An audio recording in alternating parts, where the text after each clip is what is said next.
Hello, everyone, and welcome back to another episode of Blizzard Comedy's broadcast Avalanche. Only 5 minutes late this time. That's possibly a new record. Welcome. Thank you all for joining us. Who have we got in the chat? Riley Gibson, obligatory first. Thank you very much. Wear that honor with pride for the rest of your life.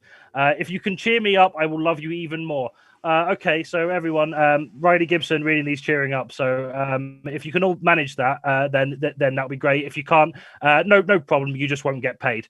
And we've got Mummy's Moist Milkers in the chat. That is a delightfully alliterative name there. Thank you very much for joining us. Well, my milk and cookie is warmed up for Daddy Christmas. Oh God, there's a reason he's not called Daddy Christmas. I hope everyone has the best Christmas ever. Lots of memories of this year. Hi, fucking fantastic. Welcome to the stream. Kirstie Summers is in the chat as always. Hey gang, how's things? How you doing? We're doing well, but you well know that you are in the stream. Hi, Richard Moore. Oh, we've already answered that. Jonathan Moore as well. Scarlet Blaze, lovely to see you. I haven't actually seen you on one of these streams for a while, so thank you for joining us. Natalie H, thank you for joining us. So many people this time. Mithril F, thank you. Oh God, loads of new faces here. Thank you very much, Ella. I think for bringing all of your friends to this. This is really exciting. We've got 23 people watching now, which is about average, which means a lot of the usual people aren't here. So I'm going to be having words with them later. Yes. Anyway, welcome to Blizzard Comedy's broadcast Avalanche, the show that answers the difficult questions in life, like how long will it take in this late stage capitalist society for the richest 1% to implode under their own wealth, and more importantly, what does Tom B look like when he shaved his face? In the news this month, the first person in the UK has been given. Bandian. He looks Bandian. Like Thank you. Oh boy. We will see that in a minute. And thanks for interrupting my first joke. Just to clarify that, Tom. Love you. The first person in the UK has been given the COVID vaccine. 90-year-old Margaret is now better protected against the spread of the virus, and as a bonus, can now access Xbox Game Pass directly from her veins, thanks to the included microchip courtesy of Bill Gates. Companies have been selling 5G conspiracy theorists Faraday cages with the promise that it will protect them from harmful 5G radiation, only for them to discover that it also kills their Wi-Fi connectivity, because that's how waves work. On the one hand, maybe it is unethical for companies to be exploiting these gullible people, but on the other hand, it is keeping 5G conspiracy theorists off the internet. So that's on the scale of people it's okay to scam, they're like right below corporate billionaires and slightly above people who use Microsoft Edge. Additionally, Switzerland has passed a bill which allows trans people over the age of 16 to legally self-ID their own gender. Businesses are very angry because they no longer know who they should be paying less. That is the second time I've used that joke in one of these streams, but it is one of the best I've ever written, so I'm going to use it every opportunity. Sorry.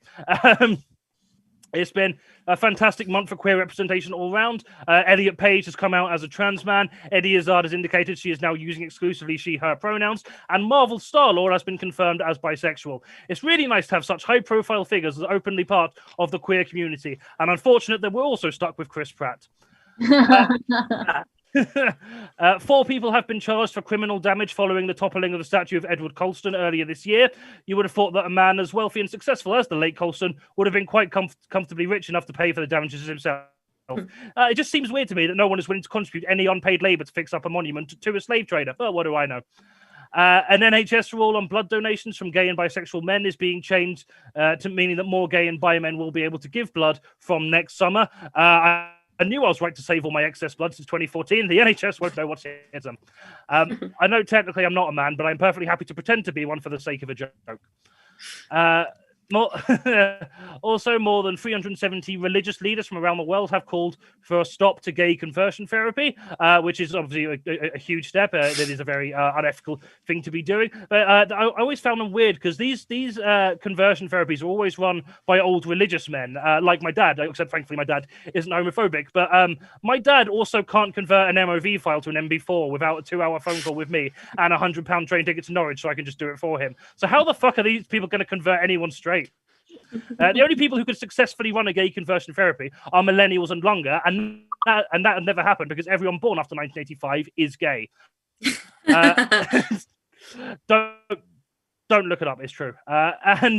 Argentina have passed a tax on the wealthy to pay for economic recovery following the viral pandemic, which is a much preferable solution to the further austerity, bailouts for Tory donors, and cutting off all ties with one of the biggest world powers and historical allies that this country's doing. I don't know about you, but the more I learn about when other countries that aren't us in America are doing things to prevent the spread of the virus and their policies of COVID recovery, it feels a lot like when you've just come back to school after Christmas and all your friends are showing off like the new action figures and Lego sets and Game Boys. Well, you're just sat there with a broken Tamagotchi, a literal brick, and the severed head of your own mum. Disappointed, confused, and on the verge of tears. But I'll tell you who's not going to leave you disappointed, confused, and the verge of tears. Our guest tonight. So we please welcome onto the show our team captains, as always, Kirstie Summers and Thom B. Hello. There is what Thom B looks like shaved, in case anyone wasn't at the Social Distance Warriors stream on Thursday. I fully just went to wave so enthusiastically I nearly knocked over my glass of wine, so I'm not going to do that again. Thank you. And on Kirstie's team tonight, we are joined by the pansexual queen of the North, Cat Molinari, and the author/cat owner, Ela Bambust. Welcome. And on Tom's team tonight, we are joined by a newcomer, Alex Stringer, and the comedy sports legend, John Cooper. Hello. It's nice to be here. Nice to have a nice old white man. Yeah. Yes, absolutely. So thank you all for coming. Kirstie, I haven't spoken to you since Thursday. How are you doing? I'm good. I've not done anything terribly exciting. I've just been video editing and crying. So the usual. Yeah. How has that been going, your video editing and your crying?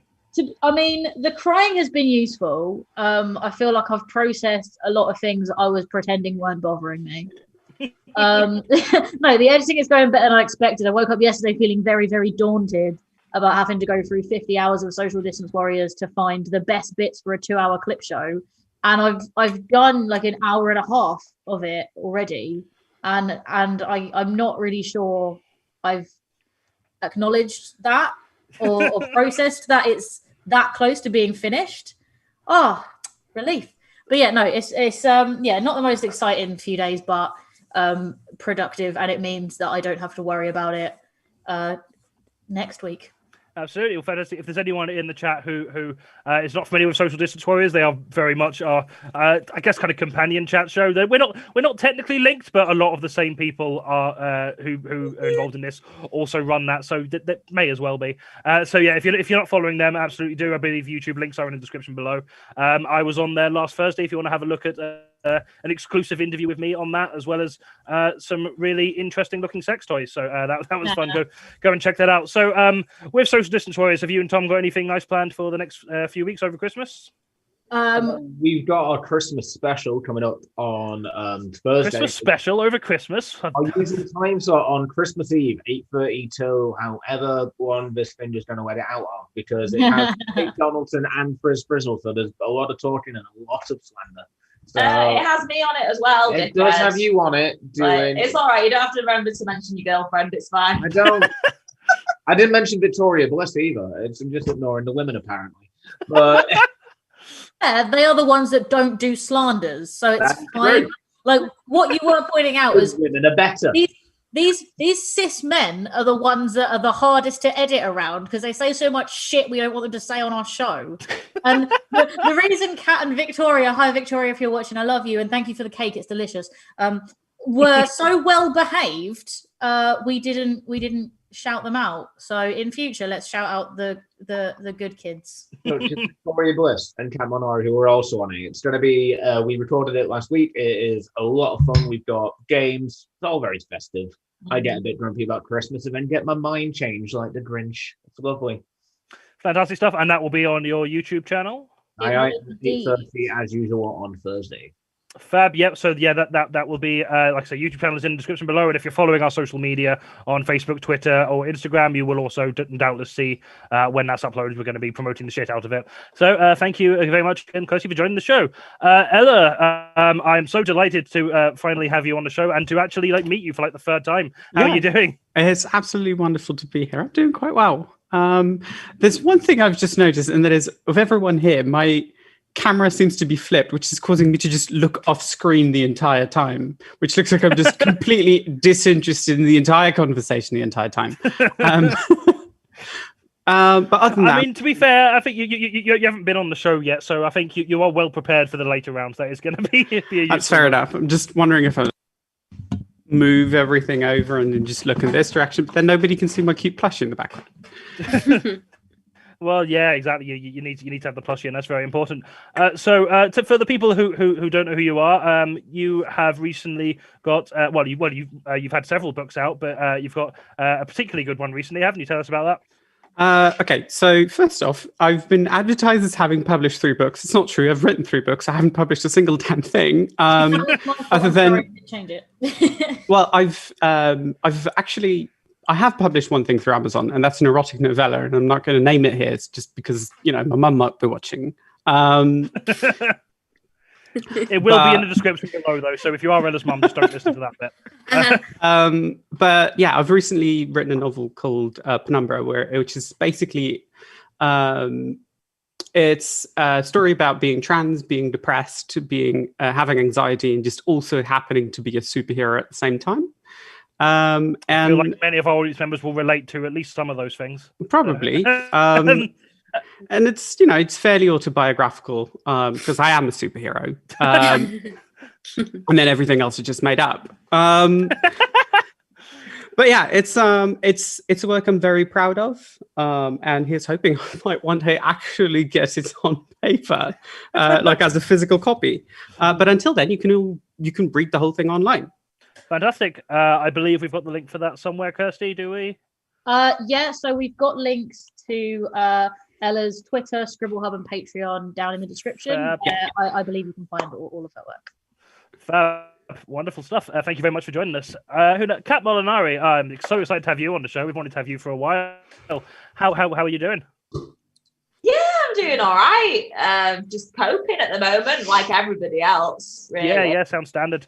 I'm really excited to have you on the show because you now get to experience what the pain it is to work with Thom in a professional sense as well as in a relationship sense. So I'm really looking forward to the possible ending of your relationship after this, which we take no responsibility for. I have hard work. I thought we were just going to stop at hard then. I was like, fuck's sake, right, 5 minutes. Yeah.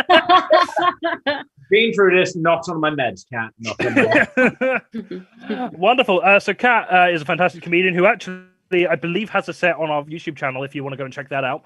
And Kat, you have been taking part in the UK pun-off this year, have you not?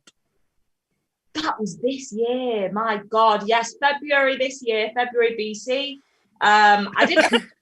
I didn't apply for it this year though, because I was like, well, it's going to be half the audience and they're all going to be wearing masks, so I don't get to see the disappointment on their faces, which is not worth it. So yeah, this year, and Adele Cliff won. Yes, queen. Yeah, so that was the last fun thing I did this year. Hey, fab. And is there, have you got another one in the new year? Have I got what? Sorry. You mentioned something about the 31st of January. You've got a thing. Oh yeah.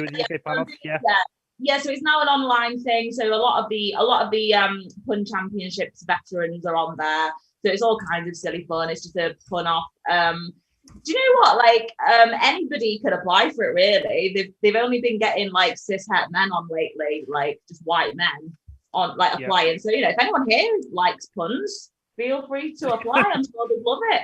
So that's the 31st of January, Sunday, Punday. I'm not really into the whole comedy thing. Neither am I. Fantastic. You're gonna have a great time on this show. Wonderful. And that can be viewed, I believe, on YouTube and possibly elsewhere, which is, I believe that they're all in the drill. They're all in the description below. And if they're not there, we've forgotten to put them in. So sorry. There's a link to the UK Panel Facebook page. In the link below, which will presumably tell you about where you can watch it. So go and check them out and go and support Kat, or if you want to take part in it, go and do it. We need. I really thought you were going to say or cheer on her competitors. Like that was people's other option. Like go and support Kat, or go and support Kat. I mean, I've no idea who else That's is on what there. I do. So, every time I watch the pun off, anyone but Kat. Yeah. But cheering that specifically, just anyone but Kat. Yeah, the straighter and whiter, the better. That's what I say. He's trying to keep me humble, even though I don't think that's working. Wonderful. Thank you very much for joining us, Kat. I might as well talk to you now, Thom, given that you're right next to Kat. No, we're in different rooms. You can tell by the screen. Oh, okay, there it is. How are you doing, Thom? I'm okay. I'm on the school holidays now. That as a staff member, not as a person who does. Yeah, no, I know Thom does look about 14, but no, I come with you. He is very much a grizzled old man. He is not. Yeah, I'm jaded. But no, yeah, I'm in a decent mood. I've just been working on social distance warrior stuff and enjoying the fact that I don't have to go to school for 3 weeks. Because we have a 3-week Christmas holiday, which is going to drive me fucking mental, but it's nice, isn't it? It is nice, yeah. Absolutely. May I say, while we're still on the subject of Tom's face, Oh, God. no, this isn't from me. This is a comment. Oh, even better. Mockery from strangers. That's what I want. That's what my self-esteem needs. Okay, Thom, all right, wait until I say what I've got to say and then think about who you're insulting. My facial hair, their fucking business. Scarlett says we look unfortunately related. Yeah, no, I completely agree. Oh God, you do. I really enjoyed. So we did a video of Kat's reaction to Thom being bald-faced, which is on the Social Distance Warriors channel. But then, like after we stopped recording, she was like, "You look like you're trying too hard to be Kirstie." Kirstie, can you not drop my name is Thom being racist into the comments here as well? You're the one who's like, "Oh, it's not my name. The better." Right. I'm going to stop you there because we're already starting to overrun and we've not even started the show. So yeah, thank you. So Thom, you I believe are starting or resuming a podcast. Yes, me and Andrew. About that. Yeah, me and Andrew, No Money in the Bank, which is what I did before all this, are starting up our podcast in order to Drive Through Records, which is where we go through the pop punk catalog of Drive Through Records bit by bit. And we got some fun interviews, including from with the guitar from Alistair, which we're very excited about. And if you liked a very specific type of music in 2005, you too would be excited about. Yeah, I've not got a clue what he's on about, but it sounds like at least someone will be interested in this. So, and they'll probably be in our chat if they are. So, yeah, if you went into pop punk and Thom B's voice, this is a thing you'll be able to check out when it exists on Wednesday. On Wednesday, and the first three episodes are wherever you want to find your podcast already. Fab. We will hold you to that, Thom. If it's not there by Wednesday, we will be firing you. That's why I'm doing it. I'm doing it for the pressure. I'm like a cyberpunk developer. I thrive in the crunch. Evidently. Yeah, thank you very much. We've got John Cooper. John, how are you doing? Hello. Yes, I'm very good. Thank you. Cheers for having us on your show. Absolutely. Thank you very much for coming on the show. I believe you are one of the many people we had booked to do our live shows like earlier in the year before comedy was cancelled. So it is nice to be able to get you on in some capacity, even if not on our actual stage. Although, to be fair, we do appear to have more audience members than we'd be able to fit in our usual live room. So if anything, this is greater exposure. Well, that's a good thing, Yeah. And it's like, who's going to be going back to real life after this? Oh, yeah, exactly. 75 or whatever it is, when we'll be by this time in March.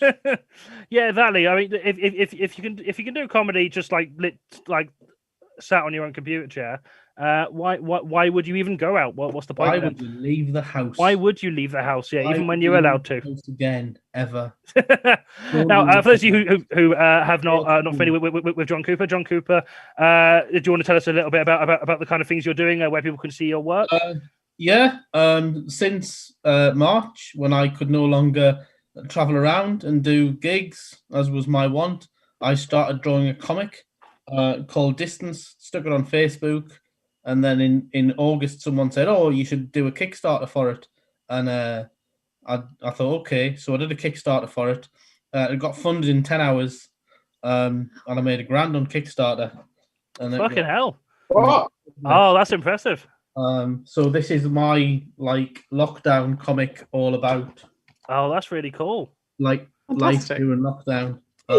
That is really cool. Is that for sale anyway? Can people buy it? Yeah, there's a link and you can find it. And this is the first 50, and I'm currently up to strip number 75. And it's like literally one strip at a time, like one day is a strip. and then it just kind of records. I've been recording it since March. So all I'm waiting for now is some TV producer, Hollywood producer, to go, hey, I need a really good budget-conscious thing that I can make about COVID. Have you got anything? It's like, too right, mate. Fucking take this. Give him a link. Yeah. Fantastic. This will be the new Simpsons. Mark our words. Fantastic. Well, thank you very much for coming on the show, John. And last but not least, we have Alex Stringer. How are you doing? Yeah, I'm good, thank you. I'm just fuming at John for making me feel dead unproductive. Came out with nothing. No, I mean that's absolutely. I mean, if apart from this show, I've barely done anything, and I barely do these shows half the time. I will be able to tell you. So I think it's totally valid to not be at your most productive during a global pandemic. So you absolutely don't beat yourself up about it. But yeah, I'm really excited. I've heard a lot of good things about you. I've not actually seen you perform before, but I think it was Sam Serrano who recommended you to me, I believe. How long have you been doing comedy? It was like just like a year or two, is it? Yeah, it'll be 2 years at the end of Feb, but yeah, it's hard. Yeah, that's right. So yeah, you would have almost been in lockdown longer than you've been doing live stand-up by then. That must be really scary. How are you finding that? Are you missing going on stage? Yeah, oh my god, yeah, I really, really miss it. Yeah, I just remember someone saying to me when I started comedy, they were like, you should try and do a gig a week, and I was like, I'm not doing that. I've got loads of other things to do. And then I kind of just made it my life, and then Wuhan was like, stop, bitch. We're gonna slow your roll. So this has been weird, but I love this though. This is so much better than a Zoom gig because I just hate myself, but when there's other people I can just hate you instead. That's cool. I got fantastic. I mean, yeah, that is exactly why the metric that we book guests on the show is how much do you hate everyone else on the call. Wonderful. So if people want to see more of your work or just kind of keep up to date with anything you might be doing, where can people find you?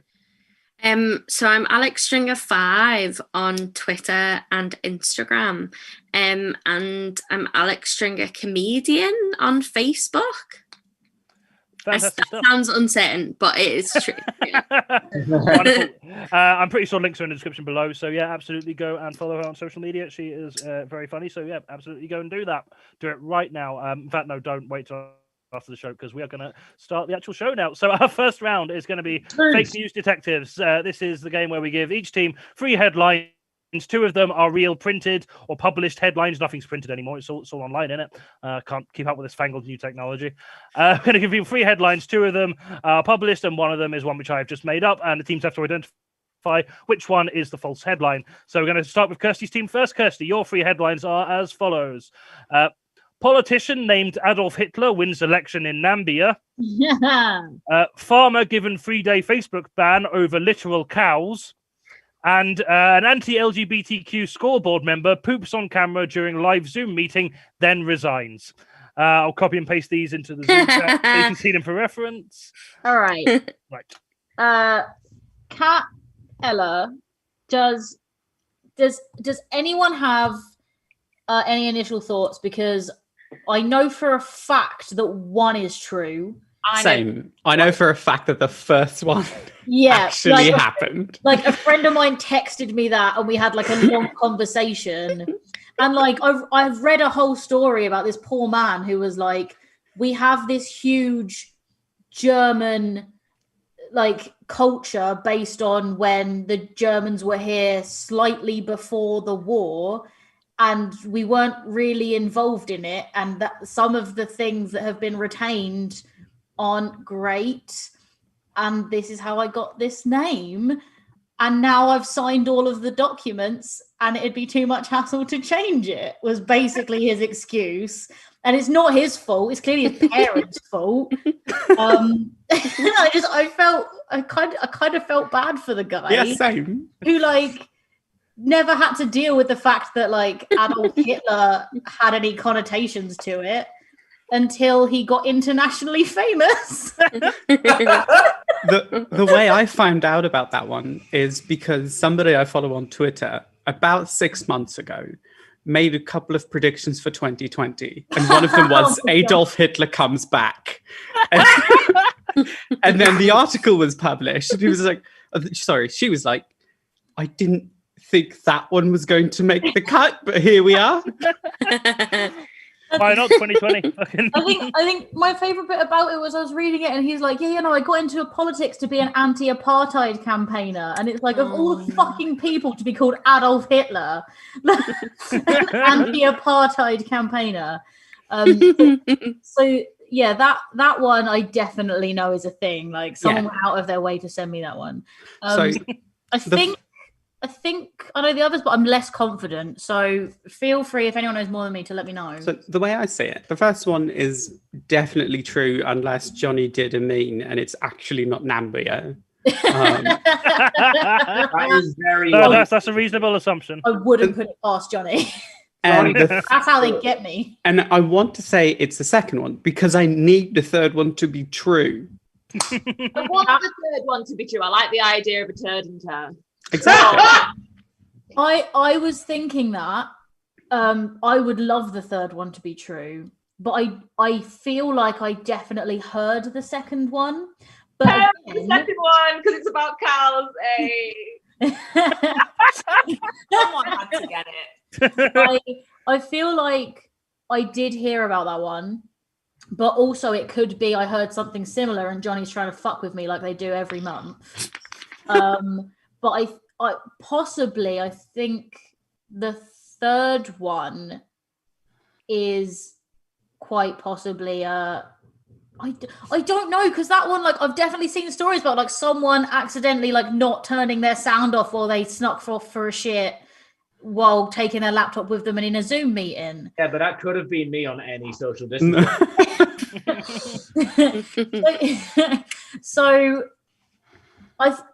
does anyone have anything they're particularly leaning towards as being the true one? I would like the last one to be true, but if I'm honest, I think that is the one that's false and something similar is true. I'm with you, Kirstie, but I like the idea of like, but then it seems more believable if it was accidental, but I like the idea of them doing a poo on camera out of protest and then quitting. Quit. I mean, yeah, even though they're anti-LGBT, but I don't know. Here's what I think. So I think the trans exclusionary radical dickhead, the turd, is, I think that one is close, but I think it's not quite that. And I think it's going to be, that's the one that's fake. And we want to pick the one that's boring, which is the second one. Yeah, I think it's ironic that the third one about poo would be hard to pass. So are you going for the third one as the fake one? I think that's a solid yes. Yep. I'm afraid you are wrong. It is actually the second one, which is fake. Fuck. Yeah, so did a farmer band over sheep? Because I feel like something similar definitely. Yep. That's the one. So yeah. A farmer was not given a 3-day Facebook ban over cows. It was in fact over sheep, the much saucier barnyard animal. As for the bottom one, an anti-LGBTQ school board member did in fact take her laptop to the toilet while on a Zoom meeting as she did a poo. With also the thing that gets me is she did this on a Zoom meeting with 150 participants. That's bigger than my biggest stand-up audience. This woman has pooed in front of more people than I've performed comedy to. I thought all the shit came out their mouths, though. I'm a bit confused. Maybe that's why she needed to go to the loo. It's bi-directional. Yeah. I honestly hate that as soon as you told me that number 2 was the lie, I remembered the actual fucking story. Yep, you did. That number 2 was the truth. Yep. So no points through that round. And also, yes, you're right. A Nambian politician named Adolf Hitler has won a sweeping victory in a local election. But he said that he has no plans for world domination. So glad we've cleared that up. The last one did. To be fair, so did the last one. Yeah, exactly. Okay, Thom, your team is up now. Your 3 headlines are: Hungary MEP quits after allegedly fleeing gay orgy. Streamers flabbergasted after Twitch partially bans the word simp, and the world's ugliest daffodil is among new species named in 2020. Why is ours so much harder than Kirstie's? I thought these were the easier ones, to be honest. Yeah, I think these are the easier ones. I don't have another screen, and I'm so glad that it's Hungary the place, because I thought that he was just Just a starving really hungry MEP. after the orgy. He was like, My want a hot dog. I thought that they were hungry from all the gay shagging. yeah, exactly. I mean, want a yeah, hot dog. I'll be right back. I know the answer, but I don't know why. Okay. I honestly have no. I know I've read it. I've read the entire article, and I can't remember what possessed me to even fucking click the button to read it. It must have been about 2 o'clock in the morning. I must have been just trolling some website. But yeah, I recognise one of those. Unless I'm just hallucinating massively. We need to find the bullshit. So we know a true one. Which one's true? I don't know. I'm just really fucking gutted for the daffodil. You get what I mean? Link Paul 200 says, surprisingly, I know this one. Which streamers is true? Yeah, I think The simp one's That'd true. be devastating for Kirstie. Simp is the only word she knows. That's not true. I know nuns. A long time to- Jonny, when you read that first one out, I thought it said hungry MEP. Yeah. Orgy. It's actually a thirsty MEP. I mean, possibly both. You can. Right, the world's ugliest daffodil. I kind of believe to scientists are dickheads. It's like they're just like we've unveiled this new species, the cock-ugly frog.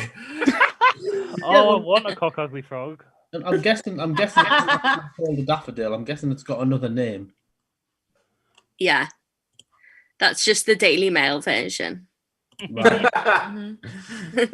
Yeah, it's actually called Disgustus, but yeah, I'm happy to go with you, John, if you read it and you know that it was true. The middle one. I read the middle one and I saw that the middle. I know the middle one's true. we know the middle one's true. We're trying to find a fake one. Yeah, I'm trying to Oh find- shit! Sorry, my bad. So we know the middle one's true, so we're deciding which is bullshit. World's ugliest daffodil amongst the new species. You see, I'm not convinced that would be the case because surely there was a world's ugliest daffodil before they discovered this one. Yeah, I'm not buying that. World's ugliest daffodil is a title, not a name. Yeah, I totally agree. I'm down with that. So you going with the world's ugliest daffodil as the fake one? Yeah, and the hungry MEPs quits because they got food poisoning from the orgy buffet. That's For sure. Yep, you are correct. The world's ugliest daffodil was not among the new species of flower named in 2020. It was actually the world's ugliest orchid. The world's ugliest daffodil has yet to be decided, but I'm sure we'll update you when that exists. So yeah, streaming service. Orchids. Oh, if ever there was a My Chemical Romance single, right there. Yeah, so streaming service Twitch has banned the word simp and incel and virgin to refer to another person's sexual activity. It's not allowed under their new policy. It is interesting to note they still haven't banned the N-word, though. So racial slurs, fine, but simp, that's going too far. So how is virgin worse? Because sometimes it is just factually accurate. Yeah, well, I don't quite know how it works because like it in the policy it said like using these words as a derogatory term towards someone else, but I don't quite know how they like whether there's an algorithm that works that out or not. Because if there is, it's probably going to be less than perfect. If they've invented an AI that can determine someone's intention to insult, that's the most advanced AI that exists in the world. Yeah, I feel like they probably haven't, but. And yes, an MEP from Hungary's ruling political party, which incidentally is incredibly hostile towards LGBT rights, has quit after he was caught attending what Belgian media describe as a gay sex party. I love the word described as a gay sex party, as if like, yes, it was a party and we did have a lot of gay sex, but you know, Keith bought his Cluedo with him, so you might as well call it a Cluedo party. Not necessarily a gay sex The main party. attraction was the cheese board. Yeah, exactly. It was actually a social distancing party, but Yeah, needless to say, this was in breach of the lockdown rules of the area, regardless of the Cluedo to gay sex ratio. So at the end of that round, Tom's team are on 3 points and Kirstie's team have 0 points. rub it in. I will later. This is not how it usually goes at this stage in the game, so I'm just going to revel in people. Yes, it is. Yes. No, you always do well here, and then I make up. No, I don't. No, I don't. I always do badly here. I'm going to shut you up because you have this argument every time. And also, we actually managed to catch up with our agreed schedule. So I'm going to move on to the next round. Our next round is no context. In this round, you'll be presented with pictures from the news of the month, and we'll be given the opportunity to guess what the picture is referring to in the news. So there's going to be no context with the picture, and you have to tell me what is happening in this picture. So can we bring on our first one, please, beautiful assistant? It's already on. Well, I was not looking at the stream at that point. What do you think's happening here? This is the butt plug that I progressed up to after months of lockdown loneliness. I believe this is the time machine that's been unveiled so that they can redo 2020. There's a 50-50 chance that it will end all life in the universe, but that's been considered an acceptable loss. I think this is Henry Hoover, but he got COVID, so. Fucking hell, a steampunk Henry Hoover. I love it. I believe this is what the newly appointed Nambian governor Adolf Hitler is just calling a coffee maker. That's all. Just a coffee maker. The new strain revealed. This is a doomsday device that has been invented to take reality back to a more tolerable time than now. Queen's doing fine, hospital staff says. They reopened that machine in Switzerland that they said might create a black hole and end the world. They're like, right, get back out, guys. Come on. I reckon that Switzerland is panic buying universe-ending particles. We promise this one's going to create a black hole. We're doing our best. Well, if it does, who cares at this stage, really? That was my joke. That was. That's why I got a boyfriend to explain my jokes. Wait, why am I supporting you? You're on the opposite team. Yeah, you bitch. That's why I stole your joke. Right.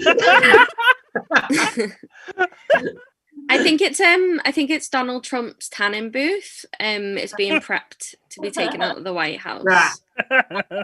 Nice. Don't think anyone can trump that. Just a reminder that you can watch Cat in the UK Pun-Offs on the 31st of January if you want to hear more of these. Been playing too much video games. It just looks like a Tony Hawk level to me. I'm sure someone's made it. I would like to know why all those evil geniuses around the end of the world device aren't social distancing. That is a very good point. I can't tell from they're all very small, but it doesn't look like they're wearing masks either. How terribly rude. They're actually not that small, Jonny. They're just far away. People that angry, because if they're all angry, it's Rage Against the Machine. It is Swiss. It's definitely Swiss. It's the newly invented Hadron separator, which is the opposite of a collider, and takes fucking stupid people and makes them have to be 2 meters apart, and they can't physically get any closer to anyone else. I noticed that a couple of them were wearing red coats. So are they in Butlins or Butlin's entertainment has gone downhill since I saw the chocolate. To me, to you. They brought him back. In order to stimulate the economy, they're now unveiling the new single-user cinema complex. Right, does anyone actually know what's going on here? Honestly, no, Jonny. No, I've never seen this thing in my life.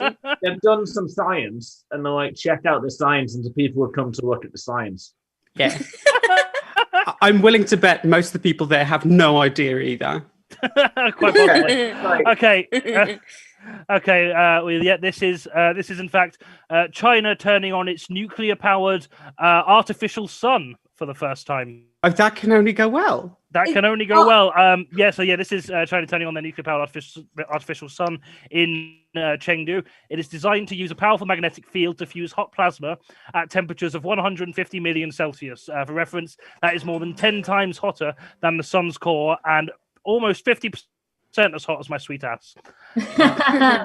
I'm glad you said it was that son and not that on. So it's like, what a way to stop people having kids. Like, just the next. May I ask for what purpose they need to generate such temperature fusion? You may ask, but I didn't read that far into the article. I made this in a rush, so you will have to Google it. I was like, you're describing it, and I'm like, oh, fucking Mr. Burns is doing something bad. But that's it. And my understanding... They're just trying to melt the virus. Yeah, they go exactly that far, and it's like, all I need to know is that Mr. Burns is being evil, but like Maggie will stop him. And the details don't matter, because it's only going to be like 25 minutes and an ad break. Well, Who Killed Mr. Burns was a two-parter. I wasn't thinking of Who Killed Mr. Burns. I was thinking of the one where he blocks out the sun. Oh, yeah. That's only a one. He saved the day. Yeah. The Simpsons did predict this. Fucking right, on to the next picture. What do you think's happening here?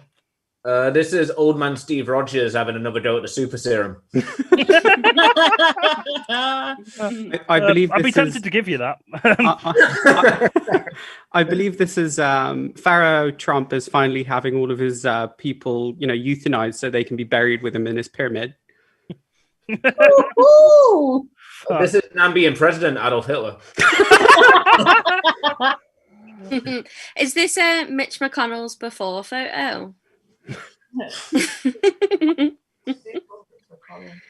Google Mitch McConnell, and then you'll know. This might be slightly too real. Is this this might be slightly too real. Is this the ruling class showing that even though they're telling us that we don't need vital medicine, they're still taking it first? I'm tempted to do that because basically, but I'll let people do more jokes first. To be fair, I was holding off because the only thing I've got written is very similar because I can't find a way to make this funny. And I just put like wealthy cishet white man who has been denying a problem, accepts solution to that problem ahead of people whose lives actually matter. Yeah. This is why we've got such different brains, because all I've got written down is the new Terminator shit. Nurses have been hysterics as they inject Mike Pence with fly repellent. Mike Pence hopes that his Mitch McConnell tattoo will catch on. Did he have to get this done by a bloke because he doesn't let himself near women? That's a genuine question about how Mike Pence is a fucking weirdo. He is not allowed to be around other women without his wife present, which he calls mother. Yeah, that's a whole revelation. I didn't realize till we did the election special. I really enjoyed that Thom learned that like on the day he had to play Mike Pence, so had not prepared any jokes around that. It's kind of handed to him, really. Yeah, by far, Thom had the easiest character to satirize and didn't. Yeah. Is this what comes up if you Google smug prick? Oh, that was good. Are they extracting fat so his other arm can be just as much of a short baby arm as his right one? He has brawny arms, hasn't he? Like, I don't want to body shame, but like he stands there in that suit and he looks all broad-shouldered, and it's like, okay, I can see why Republicans think you're a masculine man. And then he's in these little short ones. It's like, oh, you're a bit scrawny, aren't you? Yeah. He's either scrawny or just wearing a shirt that's like an unflattering shirt that makes him look out of proportion. Yeah. Mike has mouth removed. Nation rejoices. I'm pretty sure that's really Anthony Hopkins. Oh God, it does. That's not Mike Pence at all. That's Anthony Hopkins doing the biopic. Good evening, Donald. Oh, I'm sorry. If there is, underneath that mask, there's a Hannibal Lecter mask. if there is a biopic, I so want Anthony Hopkins to play Mike Pence. Because Mike Pence is creepy as shit. Isn't Brendan Gleeson already playing Donald Trump? And I think what?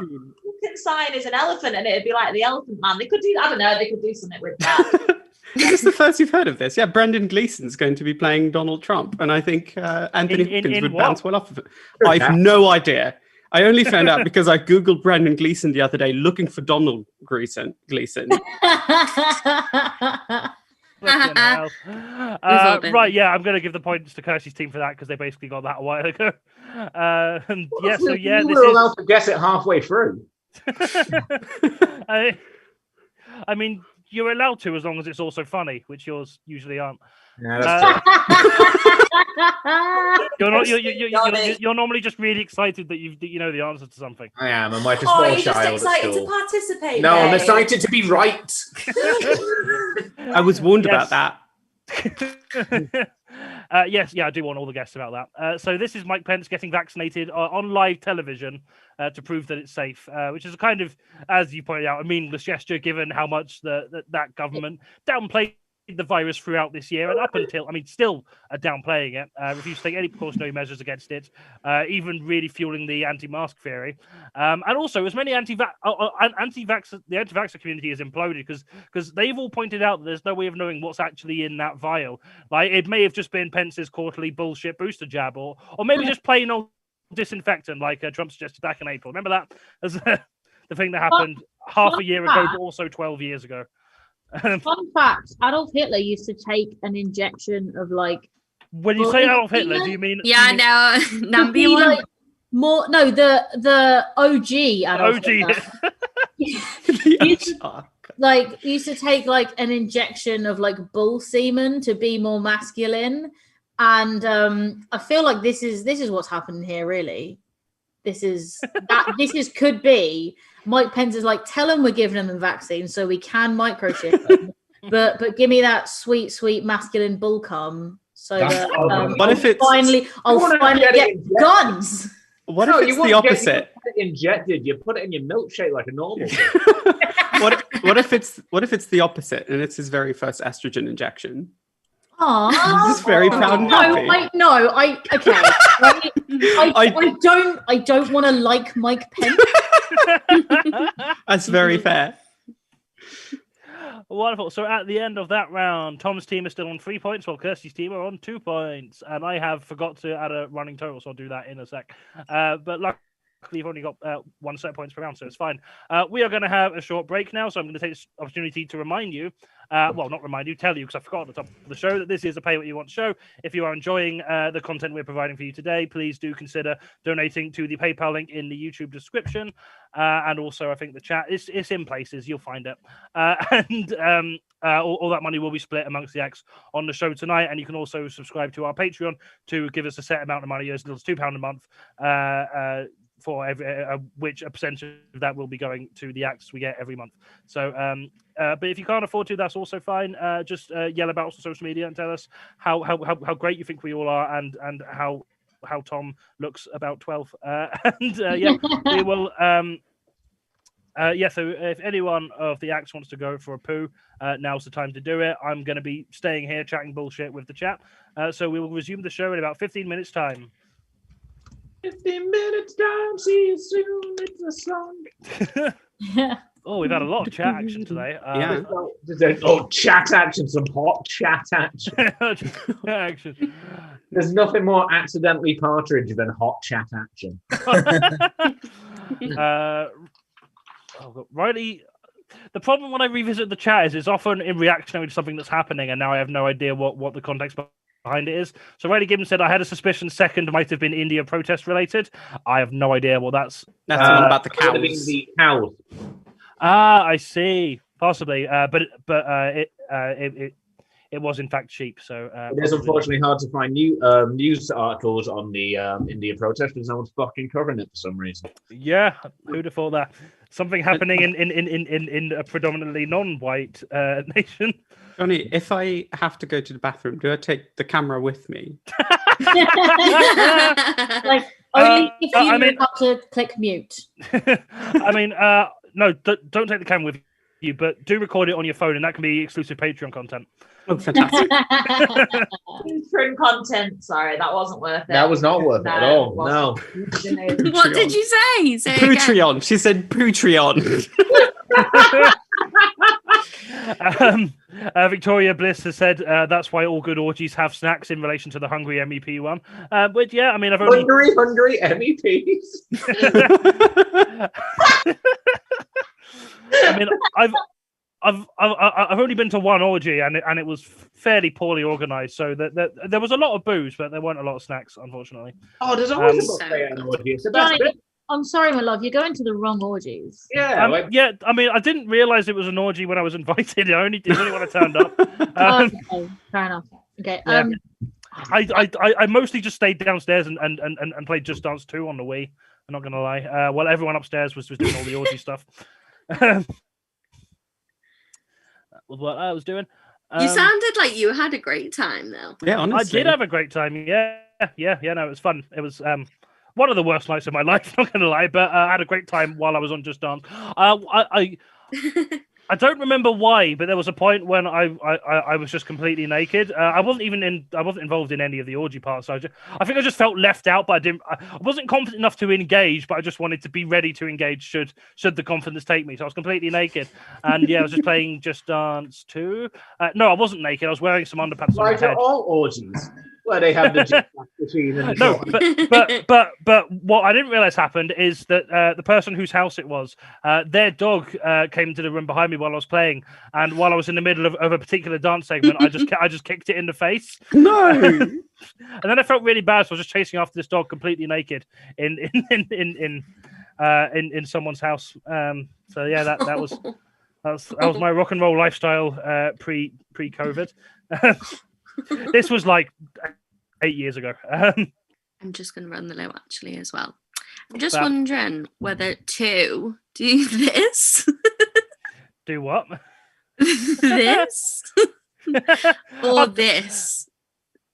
Like profile picture, or I might use this. I got this because I'm worried about people watching me walk around the house naked. So that's absolutely fair. Yeah. That is the reason I don't cover mine. I would like some free content. I always stay in the Zoom, Johnny. Right, what's we got? Wiley Gibson saying makes me unreasonably happy to hear another Scouse accent. It is refreshing. I don't know if we've had any. Have we had any other Scouse acts on? I don't know if we have. I've already forgotten everyone we've ever booked, so that's fun. Jonathan is artificial sun overachieving at that temperature. Try hard. Yeah, absolutely. Could have stopped like 15 million degrees ago, but fine. Ed Rove said last I heard they were making a film for Fire and Fury. So is that where the Donald Trump thing comes from? I'm confused. The Donald Trump movie with Brendan Gleeson, probably. Oh, that'll be it. Era Rull has just said cooties vaccine. Shall I? Yeah. Isn't that just estrogen or testosterone? That's my understanding of how cooties works. It's very tied to gender. So, Marshmallow Fairy says, "Ella, I really like your furret plush." Mithril agrees. It's a good plush. It's a cute plush, isn't it? It was a gift. I'm very happy with it. It is very cute. Mithril F has just agreed with that statement. Either that one or Cooties vaccine. I don't know how quick those things came in. Ryder Given said, "You mean they can't take us with them for a poo?" I mean, given that we did have a stream like cut short because Kirstie was showing playing cards with naked people on, I don't want to risk it. I got them back up. You did get them back up, but we're still near the beginning of the show, so I don't want to be taking it. We're actually doing quite well ahead of time. The break wasn't even meant to start for another 2 minutes. I ran off for a wee, and while I was there, I realised like I had an orgy story that relates to your one about playing Just Dance. If you want to hear it, yeah, do that. I'm gonna go get another drink, but I'll be back in a sec. Okay, cool. So like one time I was at a party, which it was basically an orgy. Everyone was banging each other.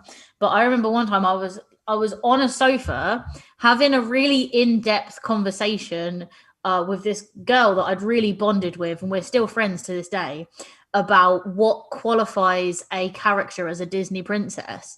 And at the other end of the sofa, some people were like banging so hard, the bit I was sitting on was shaking, and I was just like holding on really tight. Like, so anyway, you have to be born royal or marry royal.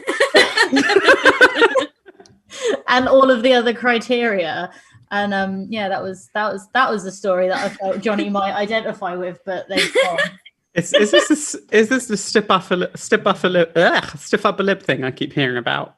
Not so much. I was just really into my conversation about Disney princesses, and the people sitting at the other end of the sofa were just like having a nice time that got like nicer and nicer and nicer and increasingly nicer.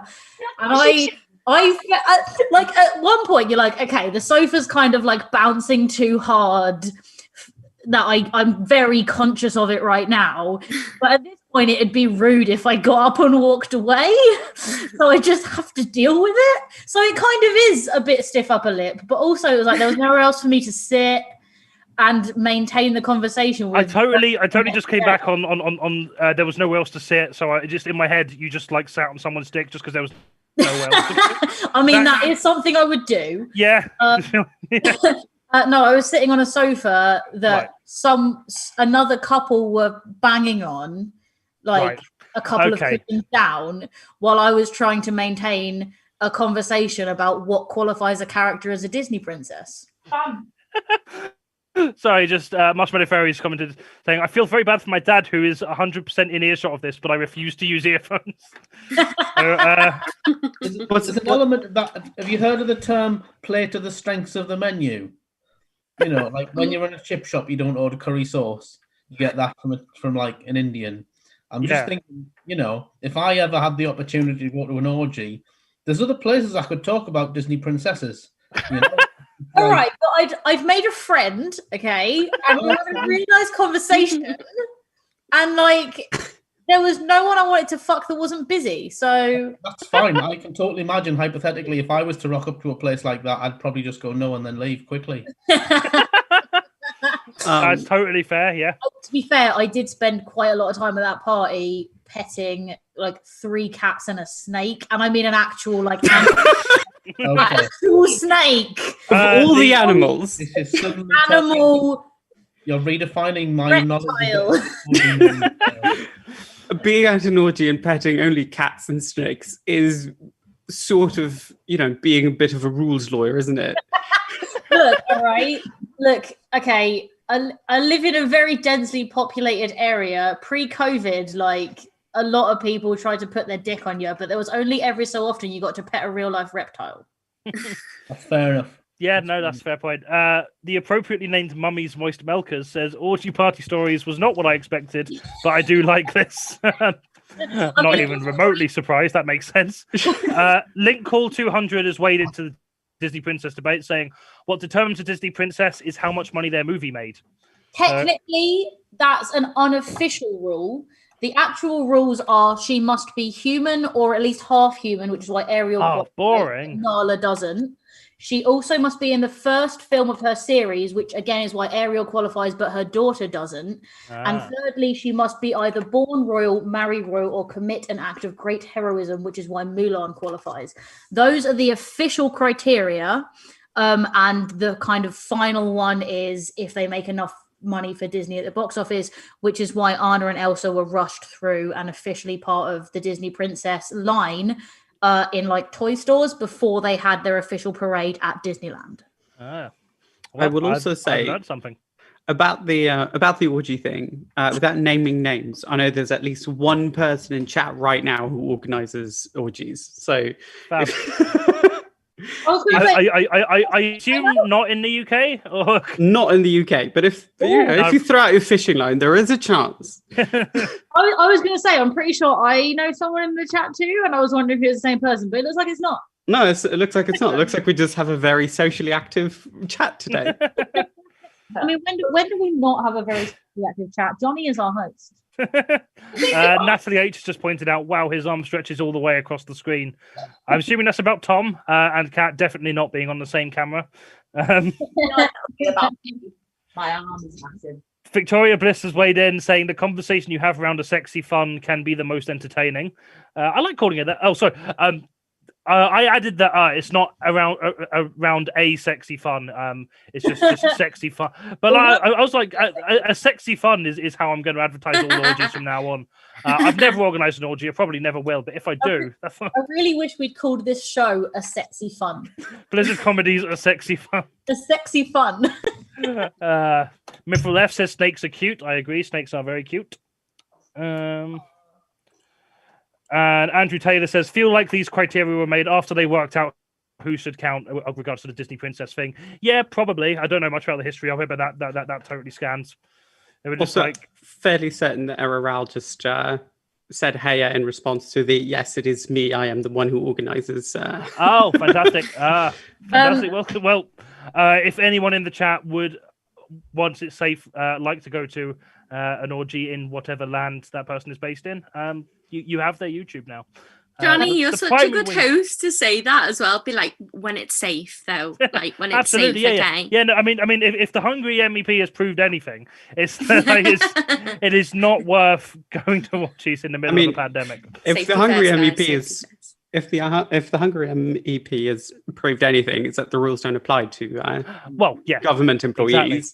Exactly. So become a government employee and do what you want. Although be prepared to resign if you're caught doing the thing. Yeah, but you still get to have your orgy in. Yeah, you still get to have your orgy and probably quite a decent pension. Yeah.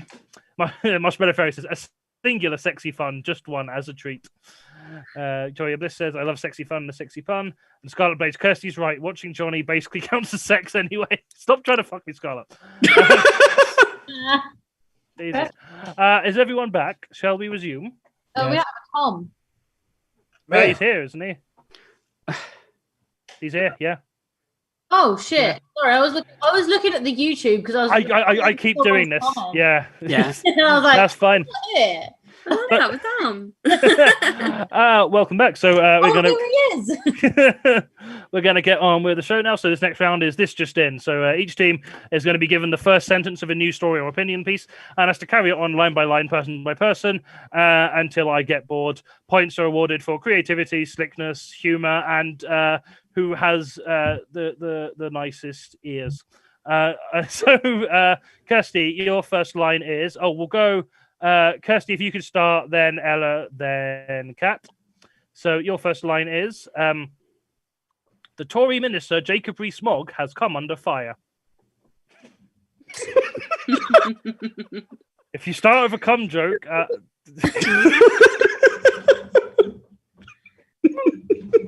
It's too easy. Do what you want, but I will judge you. Not always. I mean... He's You are allowed to do a cum joke, it's fine. He's also spat on earth and wind. I mean, same. No. Is that your next line? Just and same? Yes, that is it. Fair enough. Hello, on to you. Is that like the subtitle? Yeah, and Jacob Rees-Mogg has come under fire. I mean, same. But then again, in this day and age, who hasn't? He was recently barraged by journalists. He came back from his trip to Hungary.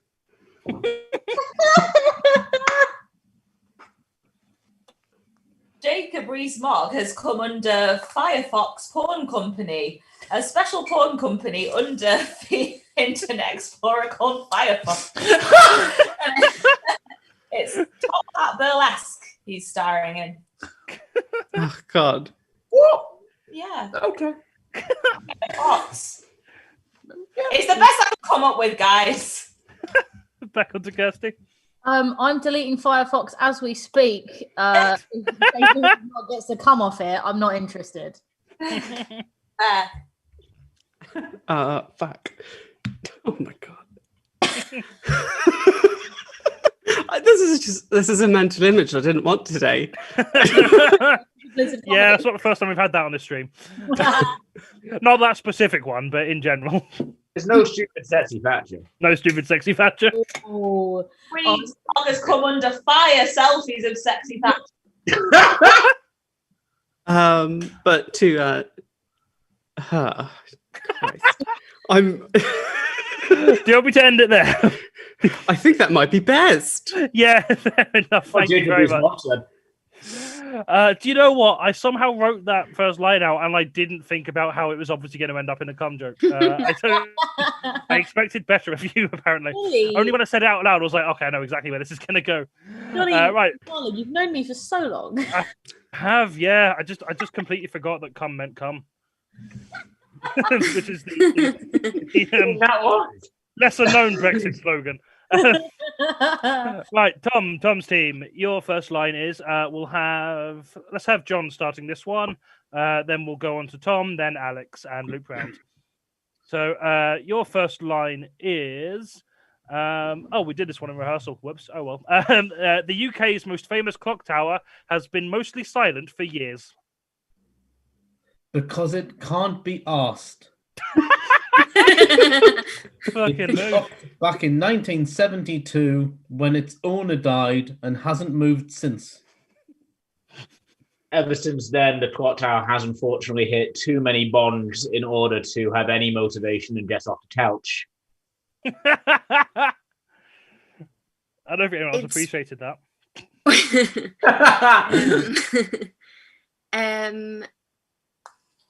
It's produced so many bongs without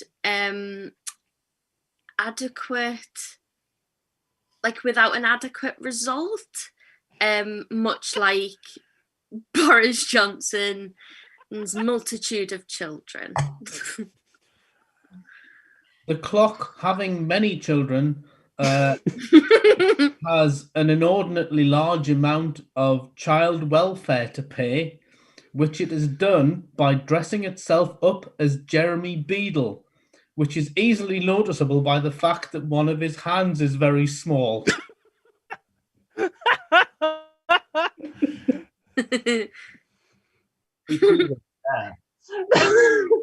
a wonderful place to end.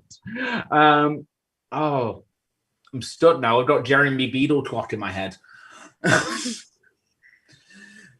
The clock tower, dressed as Jeremy Beadle, was able to break its silence with one final statement to the nation under Fathers for Justice, where it's named its little children Little Ben and the others, Little Ben and the Others, which is also the name of the clock tower star band.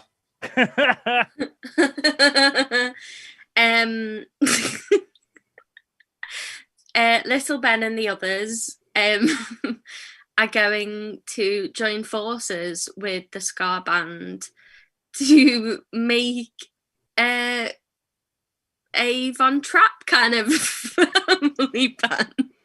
And it'll be called TikTok Tone. Right, if I'm going to end that there, thank you very much. I think I'm going to give the points to Tom's team just because of the lack of cum, which is not which is not a policy I've ever enacted in the past. But you put the cum there. It's yeah, but I didn't cum. think. It's not, You got me. I don't want. Tom, I'm giving your team points. Why are you complaining? Yes. This is why you shouldn't organise an orgy, Jonny. If you're just going to judge people for not being able to. I'm not, but in the context of this game. It's not my fault I can't come. Well, it is my fault that I got with a man. Oh, so shit. It's my fault you can't come, basically. At the end of that round, Tom's team are on 6 points and Kirstie's team are on 2. Right. Moving on. All make women come. Thom, don't make me take the points off you right away. Thom, do it. Next round is Gammon Fishing. We're going to be showing the teams some angry tweets, comments, and general prose from people relating to current events. And these comments have been completely bastardized by replacing all the nouns with different nouns further up the dictionary. The teams have to translate the comments. They have to tell me what the person is angry about. And there'll be bonus points if they can tell me who is the writer of each of these passages. So, Kirstie's team, we're going to start with you first. I will copy paste this into the chat so you can see that better. Is that the right one? Yep. Okay. Cool. Right. Oh fuck! I accidentally did cart instead of copy. What am I doing? Oh, that's a lot. That's my fault. Yep. So your piece is this. I think we should resurrect the train of sending white feelings to coyotes. I floated the idiosyncrasy on Glinda, and someone said the train doesn't have a great hoax with woodlands, presenting them to paddocks and percolate who couldn't file. But as someone else said, trains evolve and chaperone their mechanisms. Here's who should receive them. All the quirk ones who knows what's hardship but don't speak about it. All the loud ones who smug woodlands as Karens and turfs, and regiment who engage with the jacks. They all get a white feeling, maybe a short exponent. A noun that says something clear and simple, like for your patronizing tremor of I don't know how you pronounce that name, that one. I'm fairly sure they're a turf, so I'm gonna don't care if I pronounce the name wrong. You can buy white feelings from Amazon or wherever liqueur you want to use. You can just rising up on an old pincer if you like. There are so many exclamations of cowardice, the fun scorchers who pretend it's not hardship, the accidents watching collisions hounded from their profundities, the comics who wouldn't tournament this subscription with a barnyard polish, the political muds who highbrow their misogyny behind trans rights. They all get feelings. Yeah, I'm sorry I give you such a long one, but if it helps, Tom's one is also quite long. I can't wait for my one, which is like, Spot the dog is mad. I was going to say, Tom's one better also be long, or that's not fair. It is, but not as long. Story of my life, it's fine. Okay. Okay, I feel like the word train is tradition. Mm-hmm. That is correct. Of sending white. What? What is a white something that you can get off Amazon? Can you get it off Amazon, or is Amazon another thing? Can you get it off there? Yeah, you can. You can buy. All right. I think this is the one I feel most stumped about. Usually, like, my gut instinct is just like, hey gang, I know this. Do you want to do some jokes first and then I'll get it right? And this time I'm like, nah, shit, help me. Yeah, there's too many.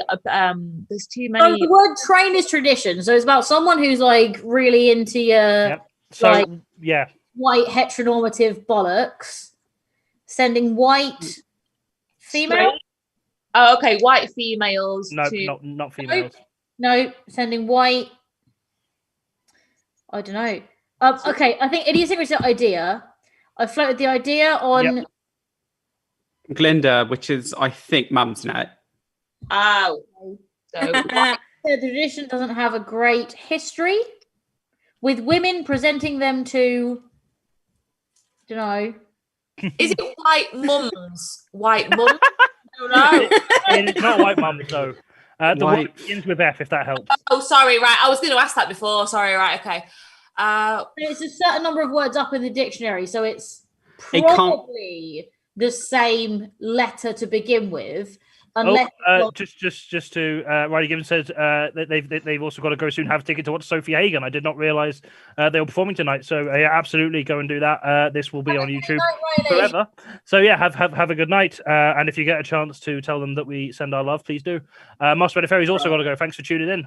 We will see you soon, hopefully. Right, sorry, carry on. Well, I don't know.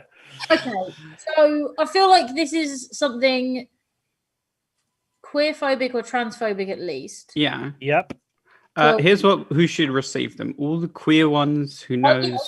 Yeah, all the queer ones who know what's hard. I don't think What's it's happening? No. It is not queer, no. Quiet? Queer. Quiet. Oh, okay. Oh, wait, this is a good thing that they should be receiving. No, it's not. No? Okay. No, All the quiet ones who knows what's... Yeah, to be fair, like the tradition that he's talking about in this is not a tradition I was familiar with before reading this. So, but yeah, just think of traditions that involve white things. That doesn't narrow it down at all. Is it? The gender and someone's tradition doesn't have a great history with women presenting them to I couldn't. Oh, I don't know. Shouldn't evolve. All the loud ones who slept. No. Yeah, something. All, If you should receive them, all the quiet ones who knows what's. Is it happening? Hang on. The quiet one. Yep, happening is right. Yep. All the loud ones who slander women. Not slander, but basically the same meaning. Where's the word beginning with an S?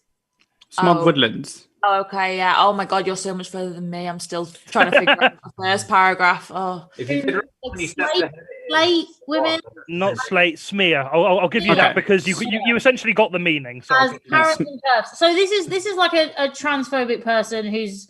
Is it something? Is it about like Elliot Page or Eddie Izzard or someone like that? It's not about anyone in particular. Oh, no, okay. it's just about it's not trans rights in general. Okay, I was going to say, like, the vibe I was getting from it, words or not, was the vibe I was getting was the way people responded to Elliot Page being like, "Oh, we're losing our lesbians." Like, yeah, no, I think this appeared before he came out. So, I'll give you a point for getting the gist of it.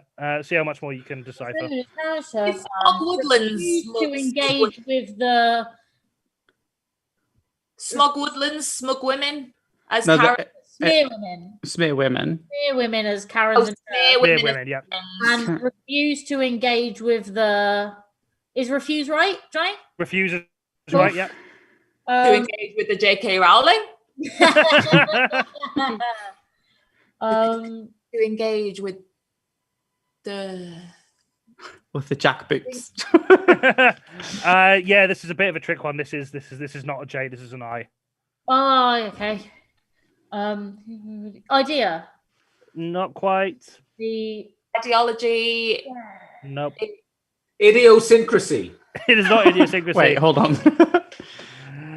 They all get a white. What I'm stuck on is the feeling, and I'm worried. If you can work out feelings, that will answer a lot.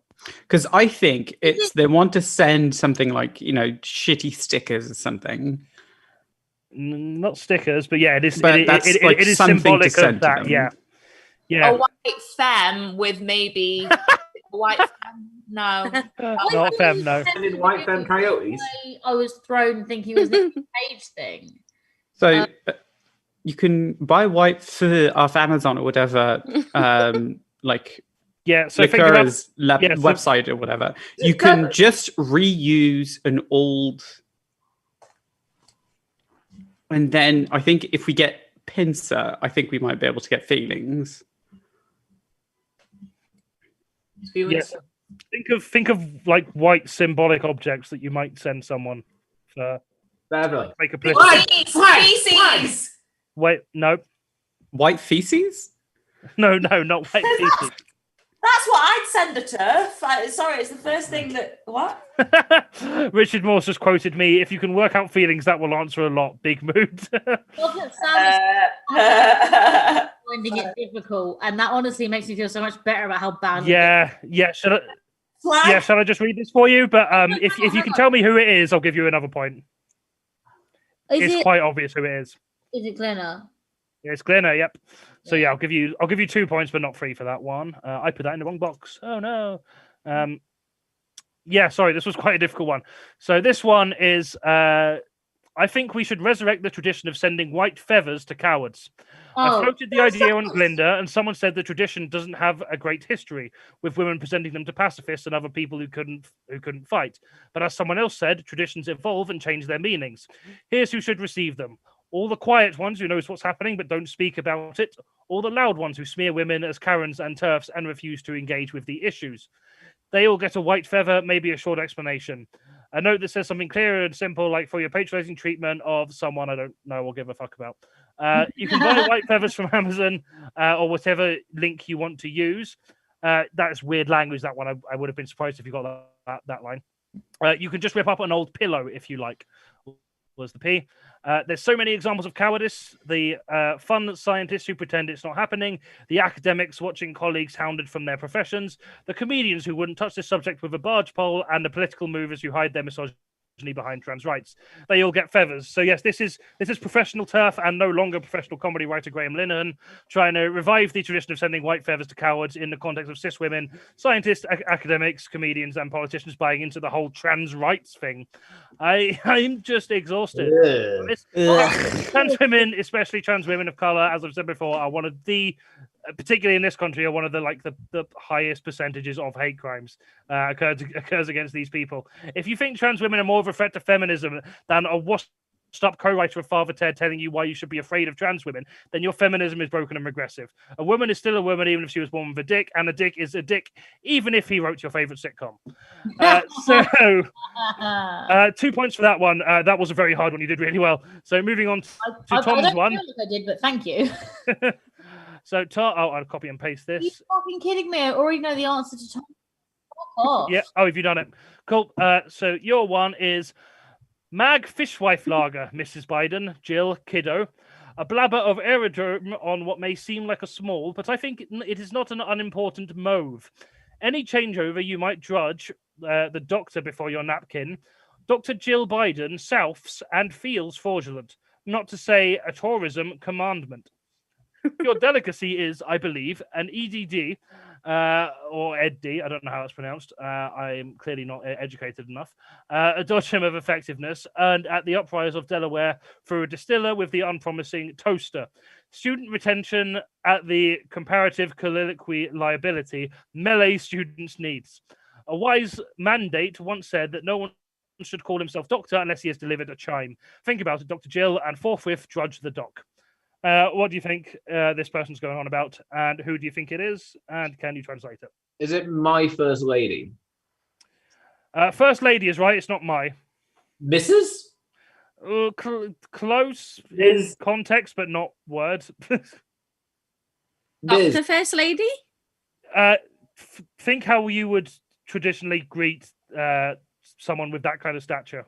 Oi! Stop giving us clues. What title would you use? Madam?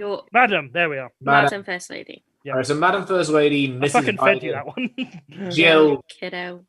Kiddo. She's old as time. A blabber of aerodome. You couldn't have switched these out, Johnny. I know this one.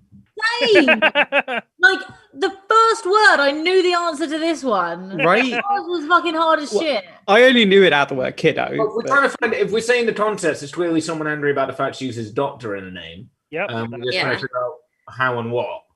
Yep. A bladder of aerodrome. I think is mauve supposed to be move? Hang on, I need to find the not move, no. Method? Nope. What's bladder of aerodome?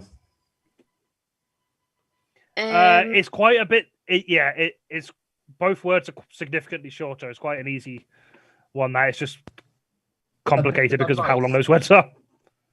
A bit of advice? A bit of advice. There we are. A bit of advice on what may seem like a small thing, but I don't think is it. But I do not think. But I think is not unimportant. Mate. Mate is close in the dictionary, but not in. You have like all of the words of mate are in this word. Matter? Matter. There we are. Okay. Any chance you might Yep. drop the doctor before your name. Yep. Dr. Bill Bowden sounds and feels fraudulent, not to say a Tory conduct. Nope. a trite? It's not trite, but similar meaning in this sense. Not to Did you hear me say. when I said test of character? Is that not it? Nope, not test character. Not to say a. The C is very relevant to what we all were. Comedy. Close. Comedian. Nope. Comic. Comic. There we Not are. to say a touch comic. Yep. There you go. Comic. Your degree is. Yep. Is it that's degree? Right. Yep. Degree is right. I believe an EDD. A degree. No, that was not degree. It's type of degree. Doctorate of Doctor, but yeah, close enough. a doctor of estrogen. If she was, I'd like her a lot more. Is Uprise University? Yep, that's right. A doctor Ew. of engineering. Not engineering. Energy. Nope. Ethics. Nope. Eleanor Roosevelt. No. Words beginning with E. Sorry, there's got to be a limit at which you've guessed too many words beginning with the same letter where you clearly don't fucking know. Well, if there is, then you passed it in your round. Yes. Ended it through a Diploma. Not diploma. A doctor of You're in the right area. doctorate. No. Doctor. It's a doctor of earned at of Delaware through a Diplomacy. No. What? This is going to be. If I give you this clue, it's going to be really obvious. What do you write when you're doing degrees? Dissertation. Dissertation. There we are. I feel like I can't give you the point for this now because I'm giving you too many clues. But I'm interested to see. Student retention at that students needs. Yeah, I doubt you're going to get that one. You don't write your doctor in your name, even though you clearly deserve doctor name because you have a doctorate. The clue was in the title. It's probably Piers Morgan, isn't it? He's not. No, it's not Piers Morgan. Yeah, if you can guess who it is within like the next minute, I will give you a second point. Oh, it's going to be a Trumpy Trumper, isn't it? I think so. Or somebody. Is that a wise man once said that no one should call himself a doctor unless he's delivered a child? Yep, that's that one. Yep. I don't know which wise man he's talking about, but that's... the one apart from anything else, there's plenty of doctors who don't work in that field. I saw about it on Twitter as well, and I just didn't see who it was who said it. All right, I'm just trying to go with what I always do. Was it Fernhugh Whittenstall? It was not. No, you're very close. No, you're not. Yeah, so I'll give you the 1 point for getting the gist of that. So, what the translated this says: Madam First Lady, Mrs. Biden, Jill, kiddo. A bit of advice on what may seem like a small, but I think is not an unimportant matter. That's a really painful sentence structure there. Any chance you might drop the doctor before your name? Dr. Jill Biden sounds and feels fraudulent, not to say a touch comic. Your degree is, I believe, in the EDD, a Doctor of Education. And at the University of Delaware through a dissertation with the unpromising title, Student Retention at the Community College Level, Meeting Students' Needs. Yeah, I would have been very surprised if you'd got all that, unless you'd read the article recently. A wise man once said that no one should call himself doctor unless he has delivered a child. Think about it, Dr. Jill, and forthwith drop the doc. This is about the acclaimed Joseph Epstein's article on how Dr. Jill Biden shouldn't use the prefix doctor on account of her not being a medical doctor, which is obviously a case of targeted misogyny. You can be a doctor in just about anything. So, Joseph, if you're watching, because there's a strong chance you might, I'm just going to take the opportunity to mansplain the word doctor to you. So doctor, and this was all from a quick Google, actually comes from the Latin, which is Latin from docere, I think it's pronounced, I could be wrong, which means to teach. Doctor is an academic term. It has never exclusively been related to medicine. In fact, it's more commonly used in Old English to refer to a learned person and often religious figureheads. Now, of course, words do change meaning over time, but a doctor is, of course, more commonly associated with medicine than anything else. However, at no point has it stopped meaning a learned person, and I don't think that you believe that. You are someone who has worked in academia most of your life, and also an English teacher. I think you just wanted to undermine a woman with a more impressive title than you because you don't have a PhD. Also, it's worth knowing, in my research, I realized that doctor isn't a protected title. So I'm going to call everyone apart from Joseph Epstein doctor from now on. You can't stop me. I think what's also worth or interesting to note is that notorious feminist this joke doesn't work if I can't remember his name. What, the guy I'm just talking about? No, very short man. Very short man. Ben Shapiro, thank you. Oh, Ben Shapiro, yes. Yeah, notorious feminist Ben Shapiro also weighed in, saying, He did, yeah. imagine being at a dinner party and somebody's choking, and imagine the disappointment you'd feel if the only doctor at the table is someone with a PhD in audio design. Yeah. And to that was a response. Imagine being at a dinner party and imagine the disappointment if you are at a dinner party and the only other person there is Ben Shapiro, signed a PhD in audio design. Yeah, no, that was fucking great. Yeah, in his tweet he said, imagine like if. He said, like, if you were to have a stroke, and the person who'd introduced himself as doctor turned out to be a doctor in music or whatever it was he said, and I'm just like, Ben Shapiro is totally the person that will stubbornly just refuse to have an ambulance called and die of a stroke just to prove this point, and like, I kind of hope he does. Dying of a stroke to own the libs. Yeah. Please die of a stroke. Yeah, please. That'll show us. Yeah. Prove your point. So hard. My life owned if it just meant he would die. So at the end of that round, Tom's team on 7 points, but Kirstie's team are catching up with 4. So our next round is Dickhead of the Month. You could catch up with this one, Kirstie's team, if you get all the points. So we'll see how that plays. I was going to say something dramatic, but I forgot all words. Proud of you. So yeah, this round, thanks.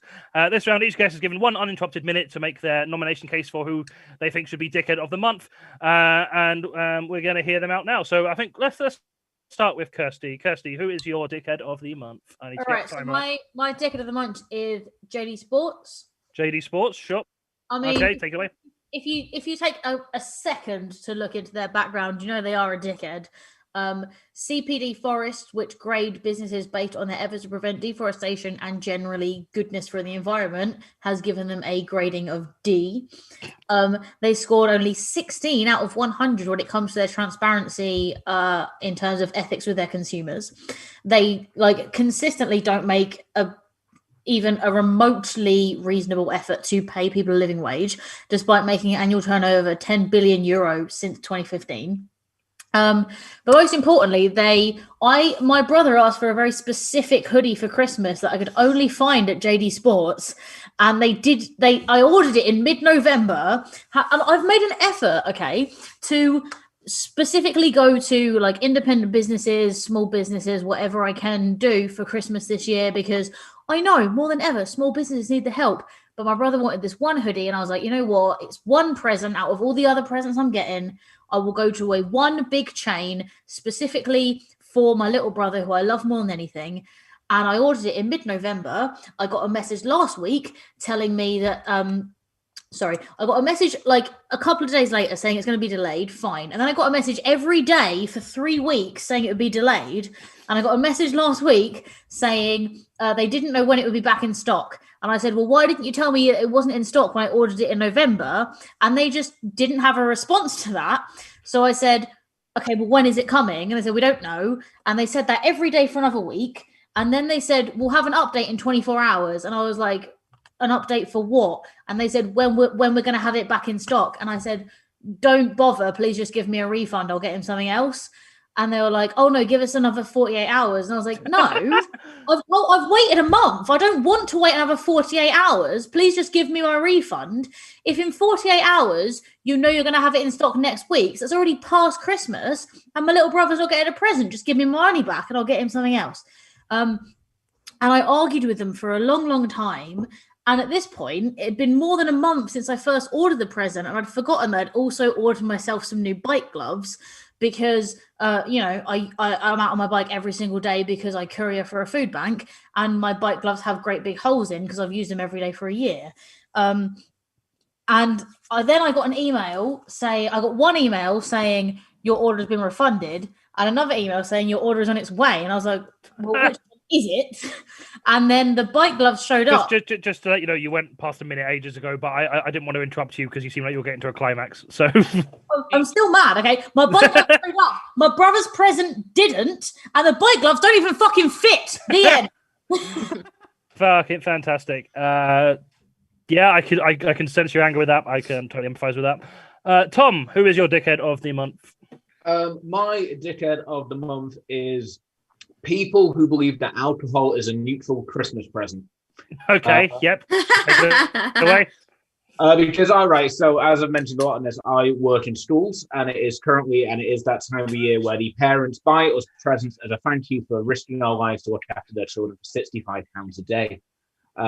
We're very, very appreciative. They buy us presents as a thank you, and it's usually a bottle of red wine, which comes with some like cute little note, like it says, like, this is to help you cope with coping with my little terror. And like, as if I read that, I expect heroin. I'm always disappointed. But it's like, I also, I quit drinking last January because I was too good at it.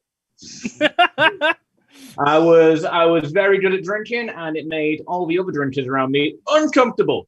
So I took a step back from drinking to give those new up-and-coming drinkers, a bit of a head start. I just coach now. I've gone into coaching. Just stand at bars with Andrew Marsh going, "Drink that Jaeger, you pussy!" Okay, that's your time.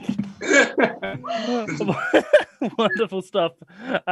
Compelling opener. I thought at the beginning of that, when you were talking about who your dickhead was, and then immediately talking on to kids, I thought that like all the kids had just gotten you alcohol, and I was really concerned about who was selling them alcohol to give to you. I've had 3 bottles of wine like gifted across the year from children or their parents, more specifically, and also chocolate, which as a vegan I also can't eat. But this one is the happiest you've ever seen somebody in your life. Just came home with an armful of chocolates and a bottle of wine with just like, guess what I can't have. I'm usually an advocate for the same thing that Tom's been preaching until he comes home with loads of wine and chocolate for me, and then I'm like, this could work as well. I can help you out. I'll help you out and take my friends. Just has to make sure I don't go to work with a silly straw to put in it on my way back. Wonderful. Okay, moving on. Ella, who is your dickhead of the month?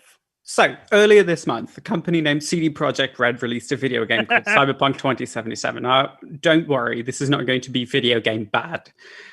It's been hyped up for about 8 years, and in that time, they've cultivated an extraordinarily toxic fan base, making, the did you just assume my gender jokes, making, other transphobic and shitty jokes. They silenced people who pointed it out, and they amplified the voices of dickheads. This is still not about the company.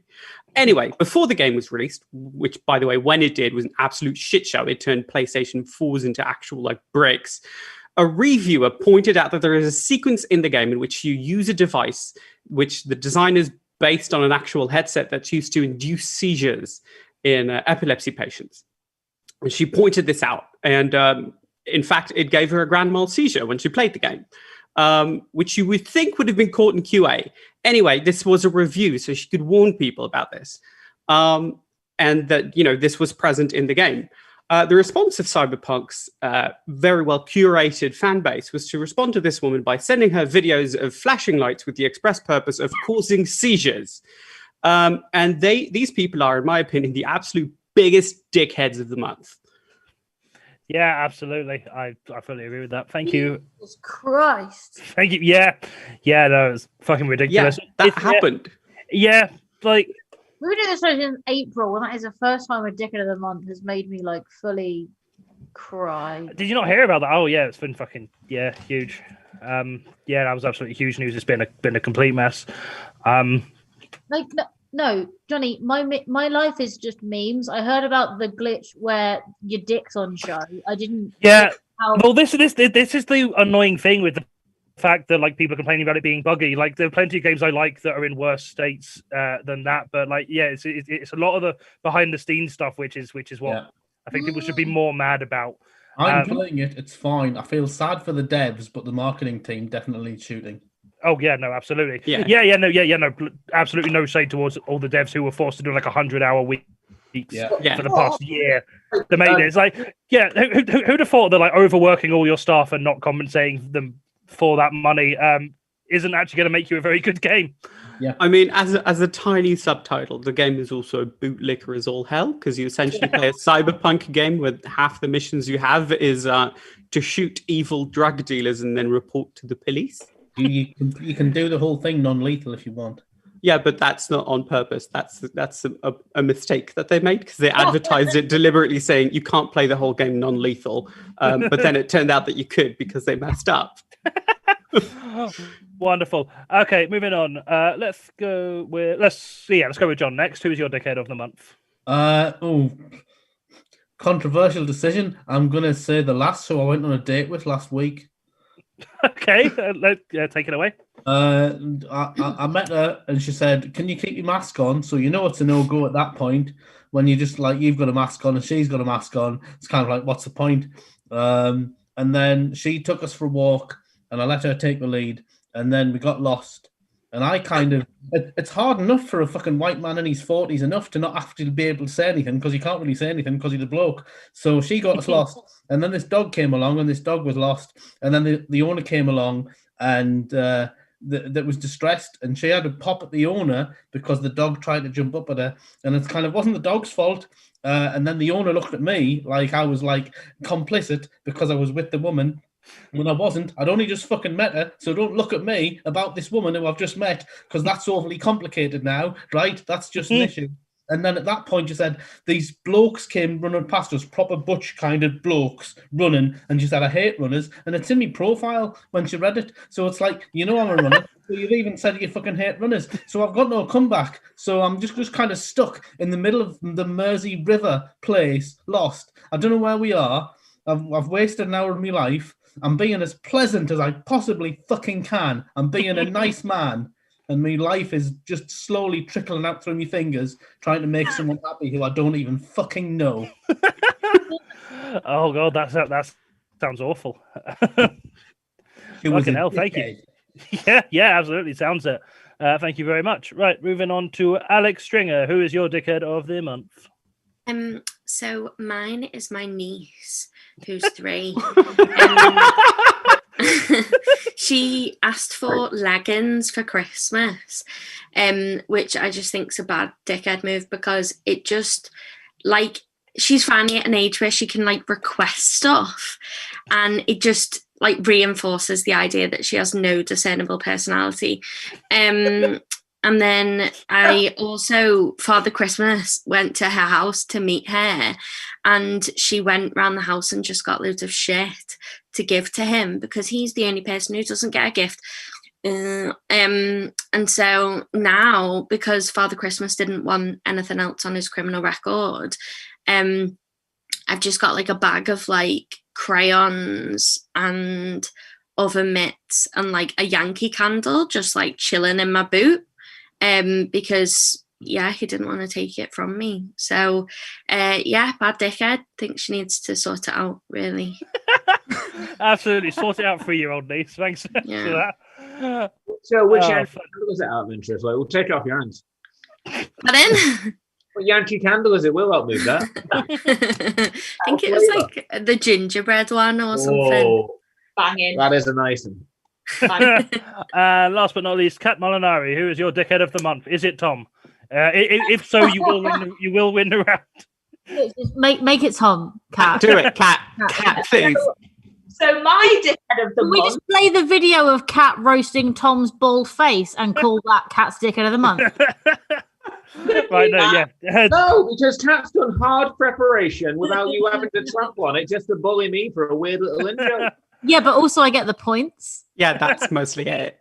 Johnny, will I actually win the round if I make it Thom? Yeah. I am interested to hear your actual prepared one. But if you say, but wrap it up with, but actually, yeah. As long as you say Thom at the end, you can get the points. We're nice to everyone except Thom B. Fuck him up, Kat. Yep. Thom being racist. Right, Kat, who's your dickhead of the month? All of a sudden, all the things that annoy me about Thom have just like fled. Normally I'd be here for 4 days without blinking, and now I'm just like, Well, you've got a minute. Okay. I'm just gonna do one I prepared that I worked so hard to prepare on, and I even went to the length of asking Thom to go and get these from the back room for me. So my dickhead of the month is herbal essences. Now they've brought out a shampoo that's good for curly hair. Now I don't know if you can see my hair, but you're probably thinking, oh, but your hair's not even that curly though. That's it doesn't fucking work. And also, like, right, how can you claim to be a shampoo for curly hair when can you see where's the camera? It's there. Right. Significantly less conditioner in there than there's less conditioner to shampoo by half. What? Who in the why?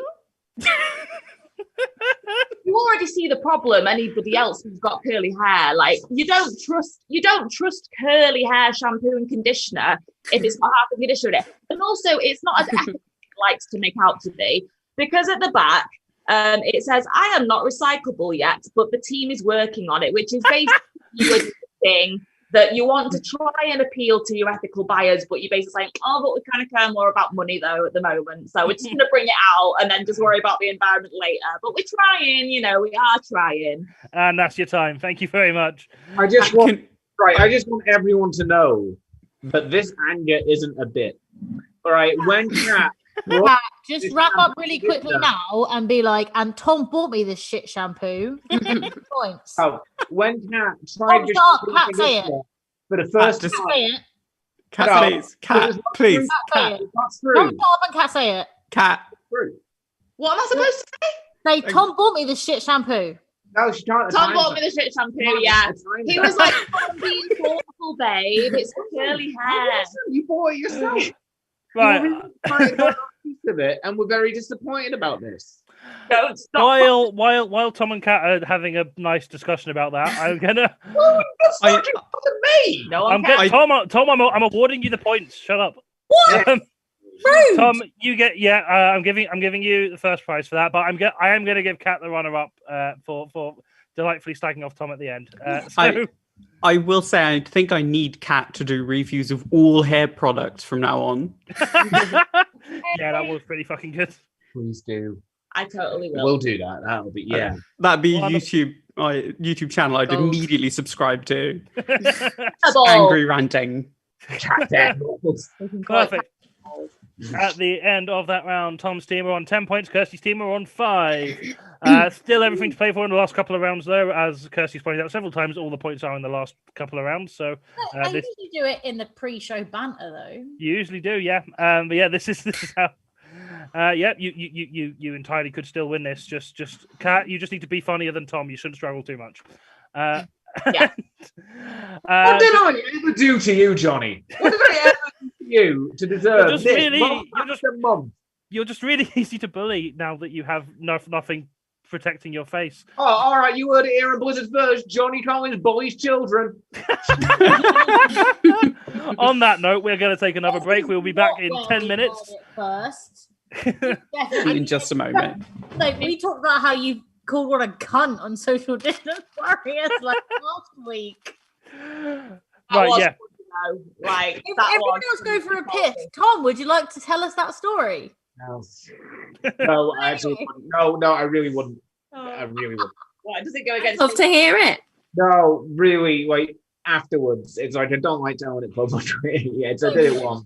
Once was enough. Well, if you want to hear the story about how I accidentally called a child a cunt, go and watch the Social Distance Warriors episode. Not repeating it. We might be sister shows, but you can watch my shit too. Oh, which episode was it? I'll put it in the chat. I think that would have been. It wasn't last week because I was off ill, so the week before last, probably. While you are finding that, I'm going to remind everyone that this is a pay what you want show. So if you would like to donate, you can do that via the PayPal in the description below, or you can also subscribe to our Patreon, and there will also be that will also be going towards the acts for the next month's show. Also, if you haven't been paid yet, don't fret too much, because the PayPal link will be up for another week. So if you want to pay a bit later, but you can't at the minute, that's fine. You can do that up until midnight on the 28th of December. So yes, let's have a look at some more of these comments. Actually, no, I'm going to get a beer first, then we can look at the comments. So back shortly. Who's here? I'll catch up. Tom, Alex, how's life? How's things? Kat, how you doing? Johnny's gone, so someone has to I just want to say I like how this screen is laid out, where even though it's very obvious that me and Kat are just on the same camera, it's been cut in half. We've been put completely I was so aside. impressed. Big claps for Sam for. It makes it look. If I do this, it makes it If I do this, it makes it look like I've got the massive arm. Yeah. I like the bit where Kat had like her feet up on the back of the sofa. Yeah. And you just had some random feet behind your head. Yeah. that's the seating configuration of a bisexual couple. Feet. I'm a bit worried that my dickhead of the week was a bit too real. Oh no. I've got more points, but it's Johnny. Yeah. I'm so glad I didn't have to follow you though, because I was waiting for Jonny to go and Alex, and I'd be like, yo, niece is a bad dickhead. Because yours was actually genuine. I felt weird on that one until just like the first time in ages that I've been like, let's see if I can make my alcoholism funny. That's all you do, babe. No, but I've never succeeded. It's a really hard thing to make laughs with, I promise. Yeah. It's hard. But, Yeah. Link Caller said a game that had a similar. Should laugh or not? Yeah, I think so. Right. Yeah, that's fair. Yeah. Link Call 200 in the comments said also a game that has similar release situation, No Man's Sky. No Man's Sky, were they also terrible to their staff? I don't remember. No, they seem they had a very similar release in terms of like they had the whole thing of like promising an experience that they weren't able to provide. Mm-hmm. Although apparently if you play it now, it's a lot closer to what that is, which isn't okay, and it's really worrying precedent when like video games are allowed to exist for several years before they're actually what they advertised. The good thing is, of course, that gamers weren't having it with Cyberpunk, and they got really, really mad about it. Yeah, it is really depressing that it's just taken like it being kind of glitchy that has turned the people racism, the transphobia, the homophobia, It's impressive that like CD Projekt Red have had like possibly arguably one of the best RPGs of this gaming generation, and then follow it up with this shit show. It's kind of I've been playing it against my will practically because it's a Skinner box. But it's a bad game. Like everything about it is bad. Everything I've heard about it feels like there's potential for so much better. So yes, that's what I've heard. A friend of mine has, and whenever he messages me saying this has just happened, my immediate response is, okay, but can you... And he goes, oh no, you can't. And I go, but wouldn't it be cooler if you could? And he goes, yes. And then we talk for ages about how much fun it would be if you could do the thing that I came up with or that he came up with. And it's like every conversation we have feels like it's the potential the game has that it hasn't met. That is, that's the thing that makes me second most angry. Well, third most. First most is, the shitty behavior of their their employees. Second is the shitty behavior of their fan base. And third is the potential that was there and then not lived up to. Because I feel like that's what all my parents talk about. And it never got there. Divorced parents, because they both pretend they love the way you are. It's a good key. Maybe I should try and do. There's this moment where you meet twins who were so in sync that they literally got a chip installed that slowly synchronized their brains until they're literally one person. I've had a long talk about these twins. Yeah, and it's how are they used? They're used as a single boxing match opponent. And it's this incredibly interesting concept for it's the opposite of plurality. It's two bodies with one mind. And it's really interesting. It's a fascinating concept of two people deciding to become one and it's used as a throwaway gag for a boxing match against two people. Wow, So- yeah. Like, I fully had a big in-depth conversation to the point at which my friend who is playing the game is probably fucking sick of me about these twins. And I realized looking back, it was more of a monologue than a conversation about these twins. And like, so if you're okay, so I feel like I'm quite close to my brother and sister. I love them very much. They are my favorite people in the world. I wouldn't share bodies with them. I don't think. And if I was a twin, I don't think that would change. And it's like, if you were going to make that decision with your sibling, you have to know they're going to be intimately they're going to have an intimate understanding of every aspect of your body. And that's like, you know, every time your hair feels a bit too long, down to every time your stomach rumbles. And it's just, I can't imagine you'd be like, if you can figure something out beforehand, you would. And like, those twins definitely fucked before they got the chip, right? Mm-hmm. They were like, they canonically fuck after as well. well, obviously they fuck after, because at this point they already know what each other's bits are like. John Cooper's just got a little fucking. Like, if you're like, right, we're about to be in the same body forever, we should probably know beforehand if we're okay with touching each other's bits. And then you do that when you're still like just siblings and not the same person.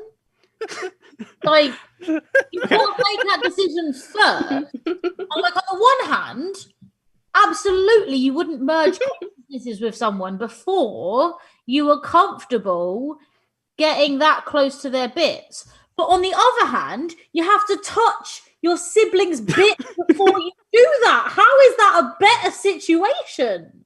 Okay.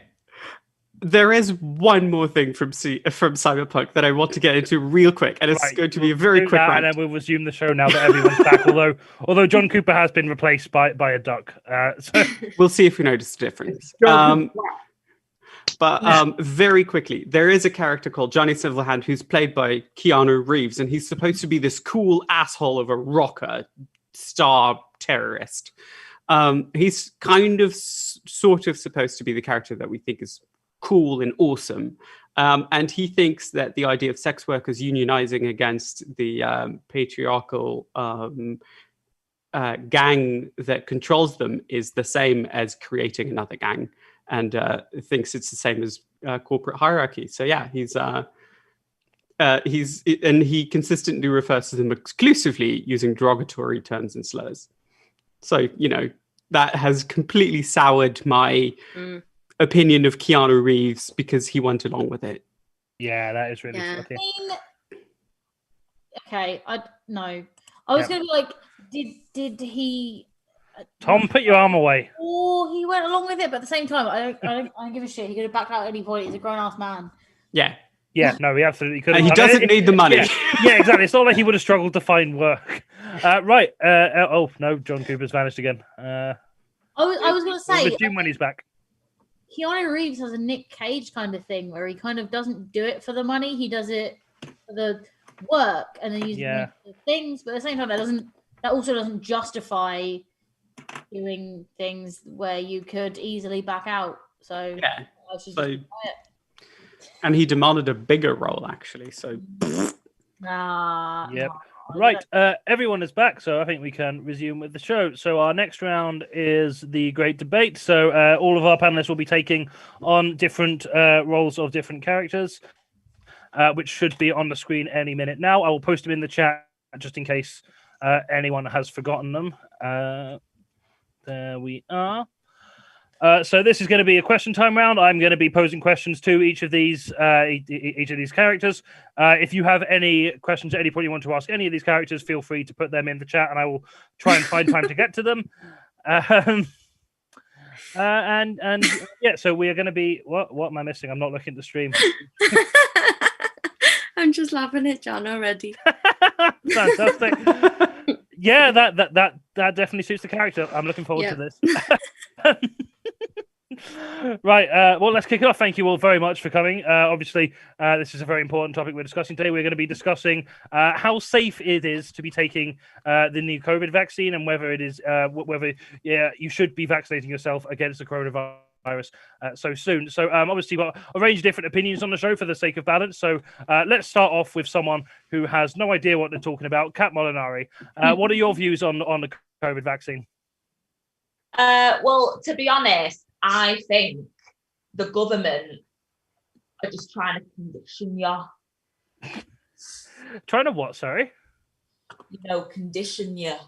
Condition you. They're trying to track you, and they're trying to make you catch COVID before you get vaccinated, because that's how it works. Because I read on a special source, it's on all the sources, it's on Facebook, it's on YouTube, it's on Mumnet. I was speaking to it's on Glinda.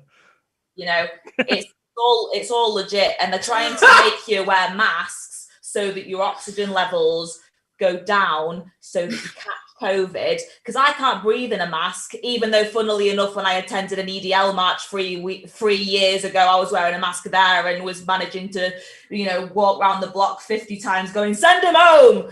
But for some reason, I won't wear a mask this year, even though it was plausible a few years ago to fit my agenda back then. So, yeah. Wonderful. Thank you very much for all your view there. A very well thought out and researched view with very little room for debate, I am sure.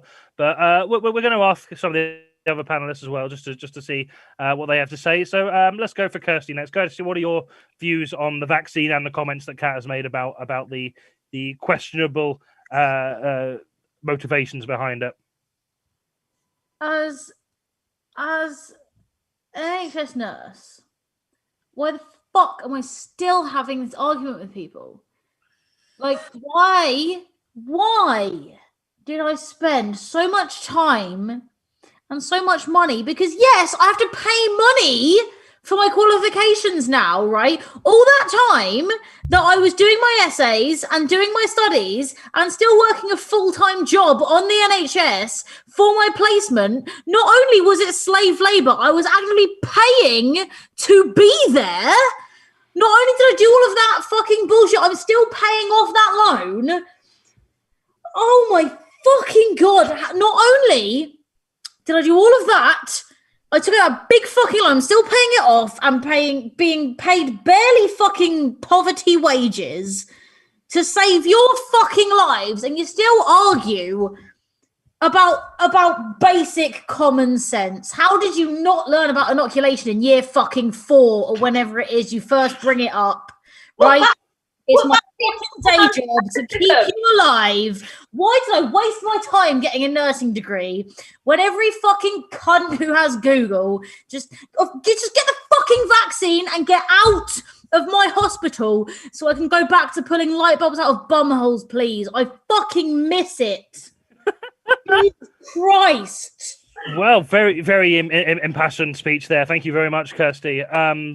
No, but obviously to understand more about what specifically makes this vaccine tick and the science behind it, we're going to be talking to John Cooper, the coronavirus, who, as Andrew Taylor in the chat has just pointed out, this is quite like real question time, because the coronavirus has been on it more times than any Labour MPs, which is true. So, coronavirus, what are your views on this vaccine? Should people be taking it? Is it safe? Well, I don't know about you guys, but I'm having a fucking great time this year. And, one thing that I've come to understand about the human condition is that I used to give people the benefit of the doubt. But since I've seen how y'all been behaving, you're all fucking thick as pig shit. Holding hands and touching one another, even when you know it's the wrong thing to do. Roll on Christmas, that's what I say. Thank you very much. Lovely take from you there. We have, who should we go for next? Okay, let's go for the mastermind behind this potentially life-saving virus, Bill Gates, as played by Thom B. What are your views on the vaccine? Have you made sure that it is safe? Well, of course, the vaccine is safe. Of course, the vaccine is safe. And we will say that there has been a lot of miscommunication, a lot of misinformation. We will not be microchipping anybody. It's actually, it's been mispronounced. We will. No, I do wish we could, yes, but we can't. It's an ethical landmine, as is being a billionaire, but, we pick and choose. But it is actually deserve those billions, you little bitch. Yeah. But it's a misconception because instead we will be launching our new digital assistant, Microsoft Chippy, who you can meet.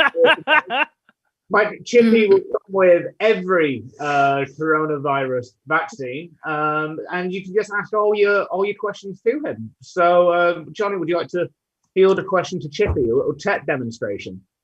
What, just or anything? Okay. I hear you're trying to get vaccinated. Would you need help with that? Yeah, well, I'm not planning on doing it myself. Oh, God, get a trained professional like Kirstie the nurse. Hey, if I knew that this was your views, I wouldn't have slept with you last night. Foxy! This was jokes. Get me into bed. You're all fucking sane. Fine. Right, we'll come back to Bill Gates and his anti-vaxxer wife in a moment, I'm sure. If you have any questions for that stands. if you have any questions for Chippy in the chat, please do feel free to put them in. There are a couple of people we haven't heard of though, heard from, also not heard of in some cases. So Ela Bambust is actually a spokesperson for the company that developed the vaccination that we are administering to people, which I cannot pronounce the name of because I didn't look it up beforehand. So I'm just going to not say it. So would you please tell us a bit more about the vaccine and also how we pronounce your company's name? Thank you, Jonny. So the way you pronounce the name is depends on where you are. Where I am, we just call it Pfizer. So just have a go at it and you're fine.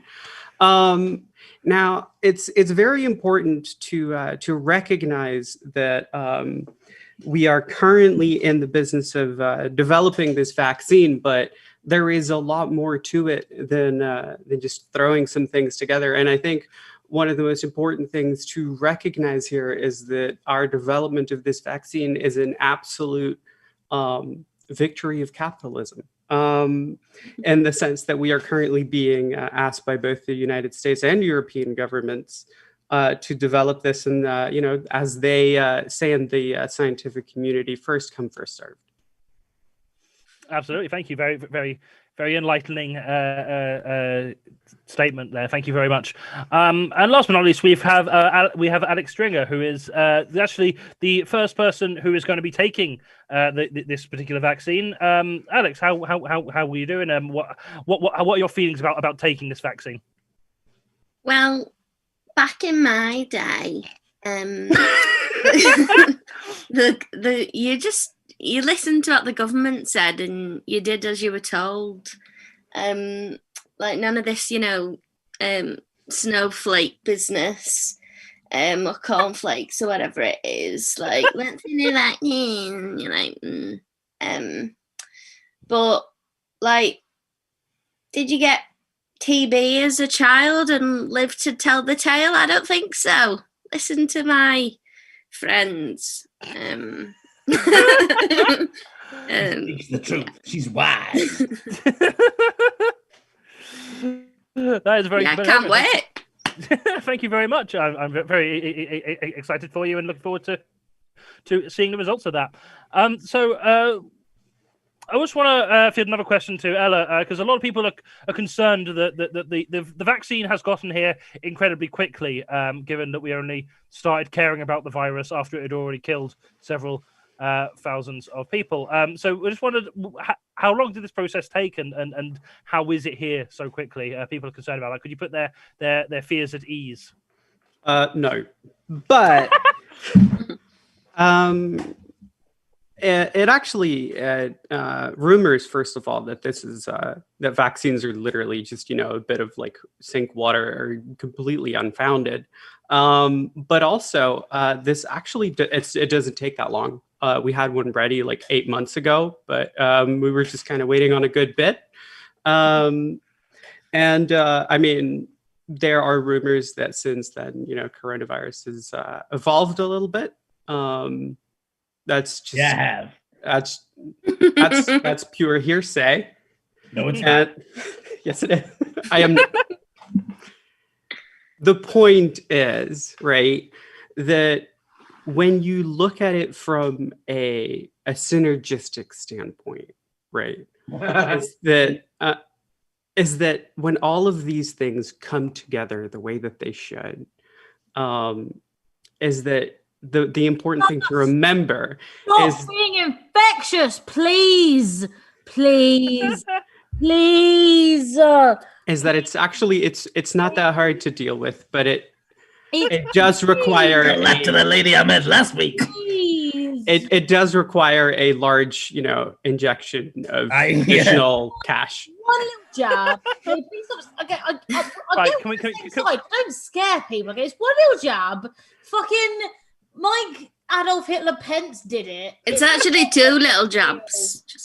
No, I don't care. Just get it done and get out of my fucking way, please. Just a quick question to Kat. Bit better service back in my day as well. Out all of this shit, please. Oh, is that Jonny? Hang on. Get fucking jab. Kirstie, I can see you are very impassioned about this, but I've just got a little question for Kat based off of what Alex just said. Can you confirm whether Bill Gates is in fact going to be administering 2 jabs, or is it just the one? Well, he's not gonna fucking be jabbing anything if he carries on. He said 2, but I've already told him that vaccines cause anti-Semitism or autism. One of them. Vaccines cause anti-Semitism. So obviously we're really concerned about that. No one wants that. What is anti-Semitism? It's that about I don't know. I read it. That Jeremy Corbyn thing in the Daily Mail. That thing. It's really contagious and problematic, as I've been told by fellas down the pub. Kirstie, I've just seen we have had a question come through to you. Richard, are you fighty drunk? I mean, always. There we are. Let's hope that answers your question. Thom, we've also had a question for Chippy. Victoria Bliss wants to know: has Santa had the vaccine? No. Fuck the kids. Oh dear. Right. They can't afford me. Right, I hope that answers your question. So I think we've talked a lot about everyone's feelings towards the viruses, but I think we'd like to hear a bit more about what the actual risks are. So let's Risk or you're gonna die! And so am I, and so's my whole family. Please just get the fucking jab! It's gonna take you a minute! It's gonna save your life! Kirstie, as much as you are mood right now, I want to let some of the other people talk. So we'll come back to you. Don't get a say! I'm the one front. Fucking hell! I'd like to. Knows better.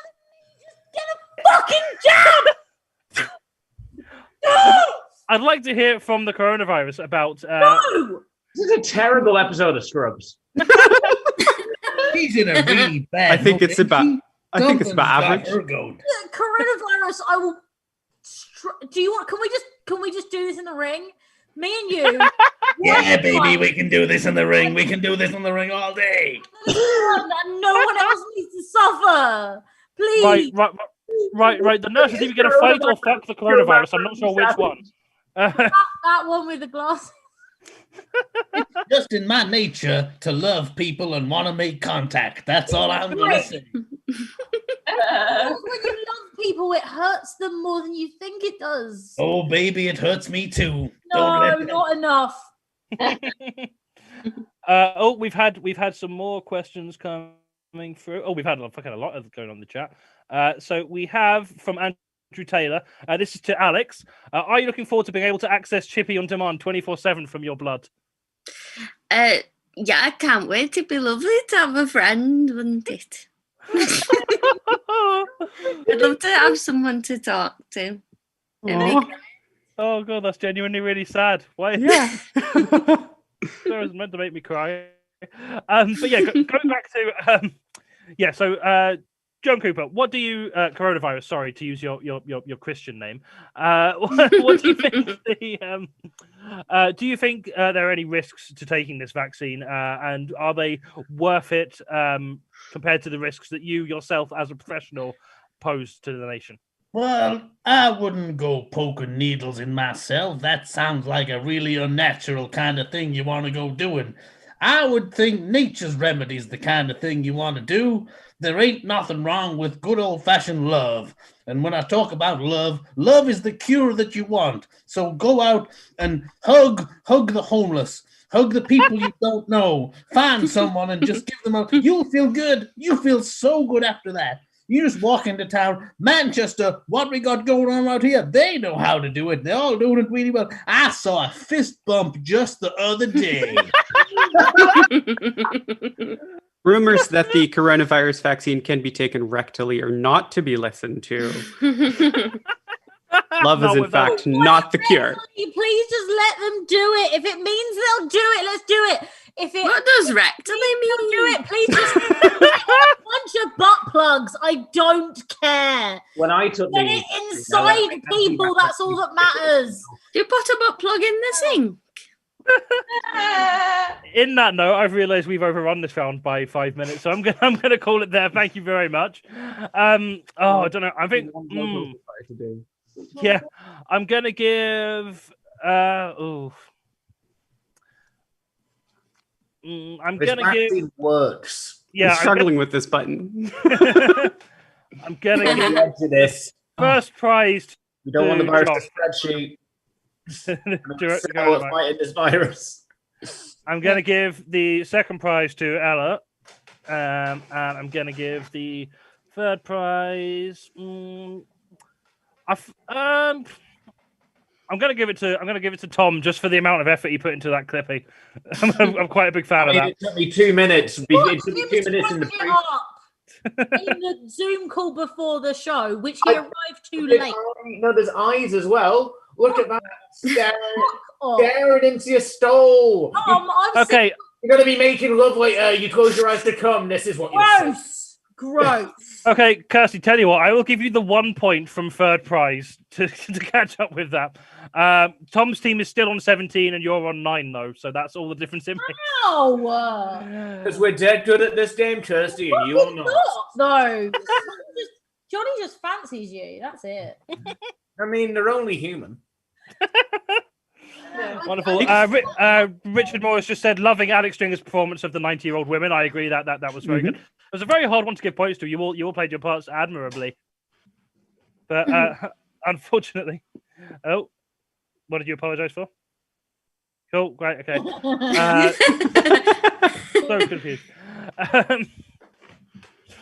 Yeah, so at the end of that round, Tom's team on 17 points, Kirstie's team are on 9, but we've got all the points to play for in the final round, which is things that would be funny if they happened, but they didn't. This is our take on that game that is in most topical improv/panel shows, particularly the one from Mock the Week that is called a name that I'm not going to use for the sake of trademarking reasons. So what I'm going to do is going to be giving all the panelists some different scenarios, and they have to come in with their suggestions, and I give points to whoever I think is funniest. And I will not be giving any points to moaning if whoever's team is getting the points for this. So please be civil. Your first scenario is things you wouldn't hear in Cyberpunk 2077. I'm running this on an well RTX covered by my trousers. Hang on. Let's go with John first. I'm running this on an RTX 3090. Okay, and Kirstie? My penis is well covered by my trousers. Wasn't this worth the wait? Gosh, I sure hope this doesn't give me a seizure. Chromatic aberration is an aberration. The most anticipated game since Duke Nukem Forever. There's now a PC version of this, which the Gammons aren't happy about. Wanted Sims too. Yeah, I don't know why I opened this round with like the niche one, but Yeah. there we go.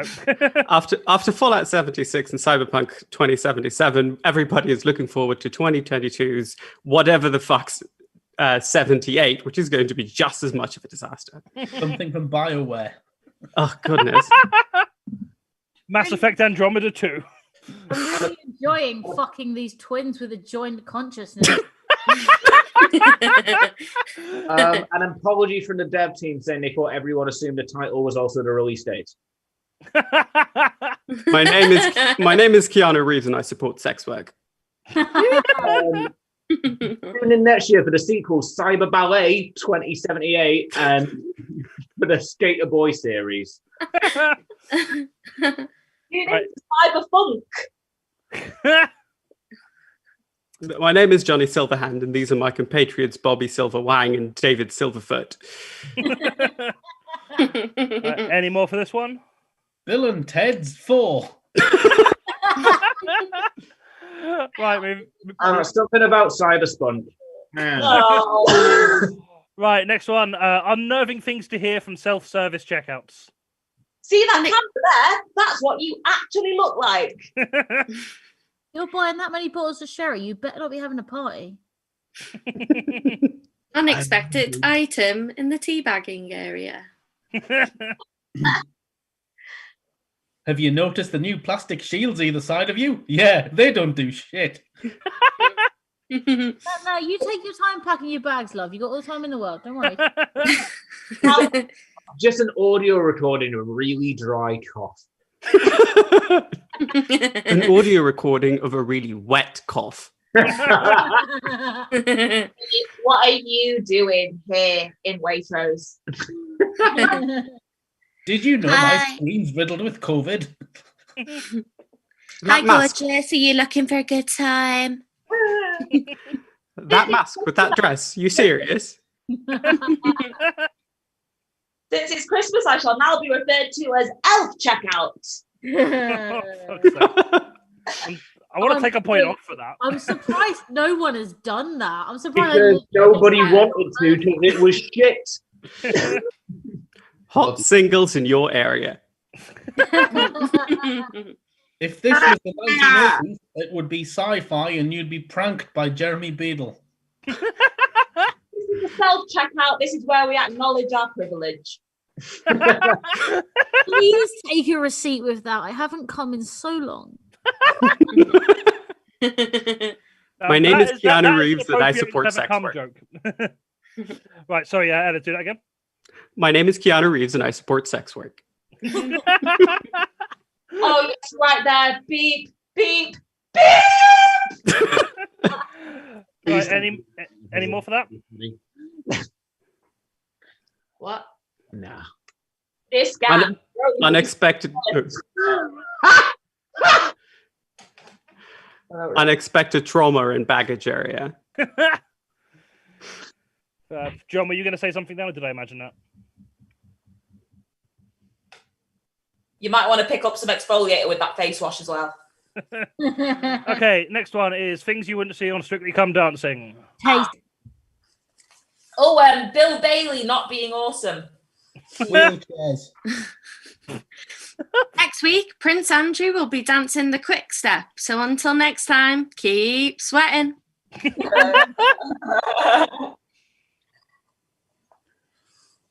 I've got nothing for this one. That didn't make it here. Yeah, no, that's fair. A ballroom, which is a room literally filled with balls, and Nicola Adams running away screaming and quitting the show. There's a caption on the bottom of the screen where Doctor Who invades and breaks the dramatic tension. Someone relevant to popular culture. Bill Bailey's relevant to popular culture. I mean, you won't see professional wrestling on there, would you? It's movies week, and first up is Otie and Bill with a jive number from Schindler's List. Any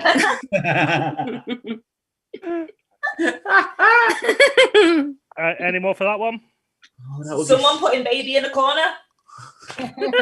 Watch Strictly. I'm You really putting should. it It's out of my amazing. ass. It's so good. Right, Yeah. and the final. Oh, so I'm going to come in with something now. It's the Nicki Minaj playoffs with everyone in the final doing just twerking. I saw that comment. It was special. Nikki party. I'll watch that in Strictly. Did. Oh, this wet ass ballroom. Wet ass ballroom. Oh. The producers of the Bake Off committing a coup. Right, and the final one are more lost scenes from A Muppet Christmas Carol. Tiny Tim applying for his pip. The ginger lady at the end turning round and being like, I know what you recognise me from. It's In Between as Simon's mum. Okay, carry on. That beautiful in between period where the Ghost of Christmas Present had pure daddy energy. The original casting where Scrooge was played by Jacob Rees-Mogg. But the Muppets lynch. They just all haunt Boris and like please, if he just learns his lesson by New Year, it'll make my life worth living. No, it's the moment. It's the moment where the moment where the Muppets lynch Scrooge and just distribute his wealth instead. When you say Scrooge, do you mean Boris? Yes, Boris McDuck. Yeah. Bit where Scrooge takes Tiny Tim home and calls him the largest turkey in the shop.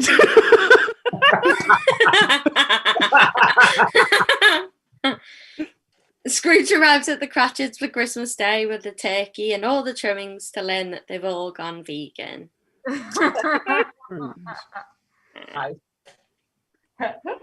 mean, there's something in there about Miss Piggy and eating pig on Christmas Day, but it feels so easy to actually bother with.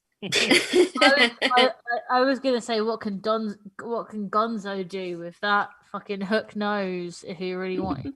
I think He can fuck off. Muppets in space. I think if Miss Piggy were to kill herself, then her husband would definitely Kermit as well. If I'm not mistaken, Miss Piggy and Kermit are currently on a break, canonically. Kermit is dating a different, sexier pig. How long for? I don't know, but Kermit is currently dating a sexier pig. I'm not kidding. Is I it? don't like this. Please. Wow. It's. Details. I'm sorry if I'm boring people, but like I need to know. I don't know anything more than that. It's not Boris Johnson. Maybe Peppa Pig's come of age. Boris Johnson is not a sexier pig. It's really Piggy is the sexiest pig. Right, this has descended into not Not quite. So I'm gonna end around there, and I will be announcing the final scores very shortly. But just before we do, I'd like to I'd just like to remind you all again that if you have enjoyed tonight, you can support all these lovely faces here with you tonight with your finances, if that is a thing that you're currently able to do. Obviously, we're all in a terrible time, so if you are not in a position to donate any money, if you could just follow all of our social medias and devote your life, start worshipping us, and just sharing all of our stuff around as much as possible, and then we can get more people watching these shows, and then more people who are able to give us money. So really, even if you can't donate financially, if you can just shout about how cool we are, that really helps us as well. And at the end of that game, this has been a really fun one. We've got Kirstie's team with 21 points and Tom's team in the lead with 28. I'm like 5 for 5 now. Oh, it's worth noting the Kirstie's team did actually win that round, but it was. Yes, we did, bitch. Yeah, Kirstie's team won that round by 1 point, but the overall game. I'll take it. I'll take the win. Did scrape it, yeah. Absolutely. Thank you very much for joining us. At this point, it's normally when I make predictions for the next month, but I'm not convinced we're all going to be here next month. So let's just hope for the best. We are actually here next Monday as a part of our New Year's special with Tony Basnet, Tony Wright, Bobby Jones, and Mark Grimshaw. So please do tune in for that if you are able to. We're going to have an extra long New Year special, which I have not prepared for, so I don't know what the fuck's going to happen. But I've got a week to do it, and I'm not working, so fuck it. Thank you all very much for watching, and we will see you next week. Bye, everyone.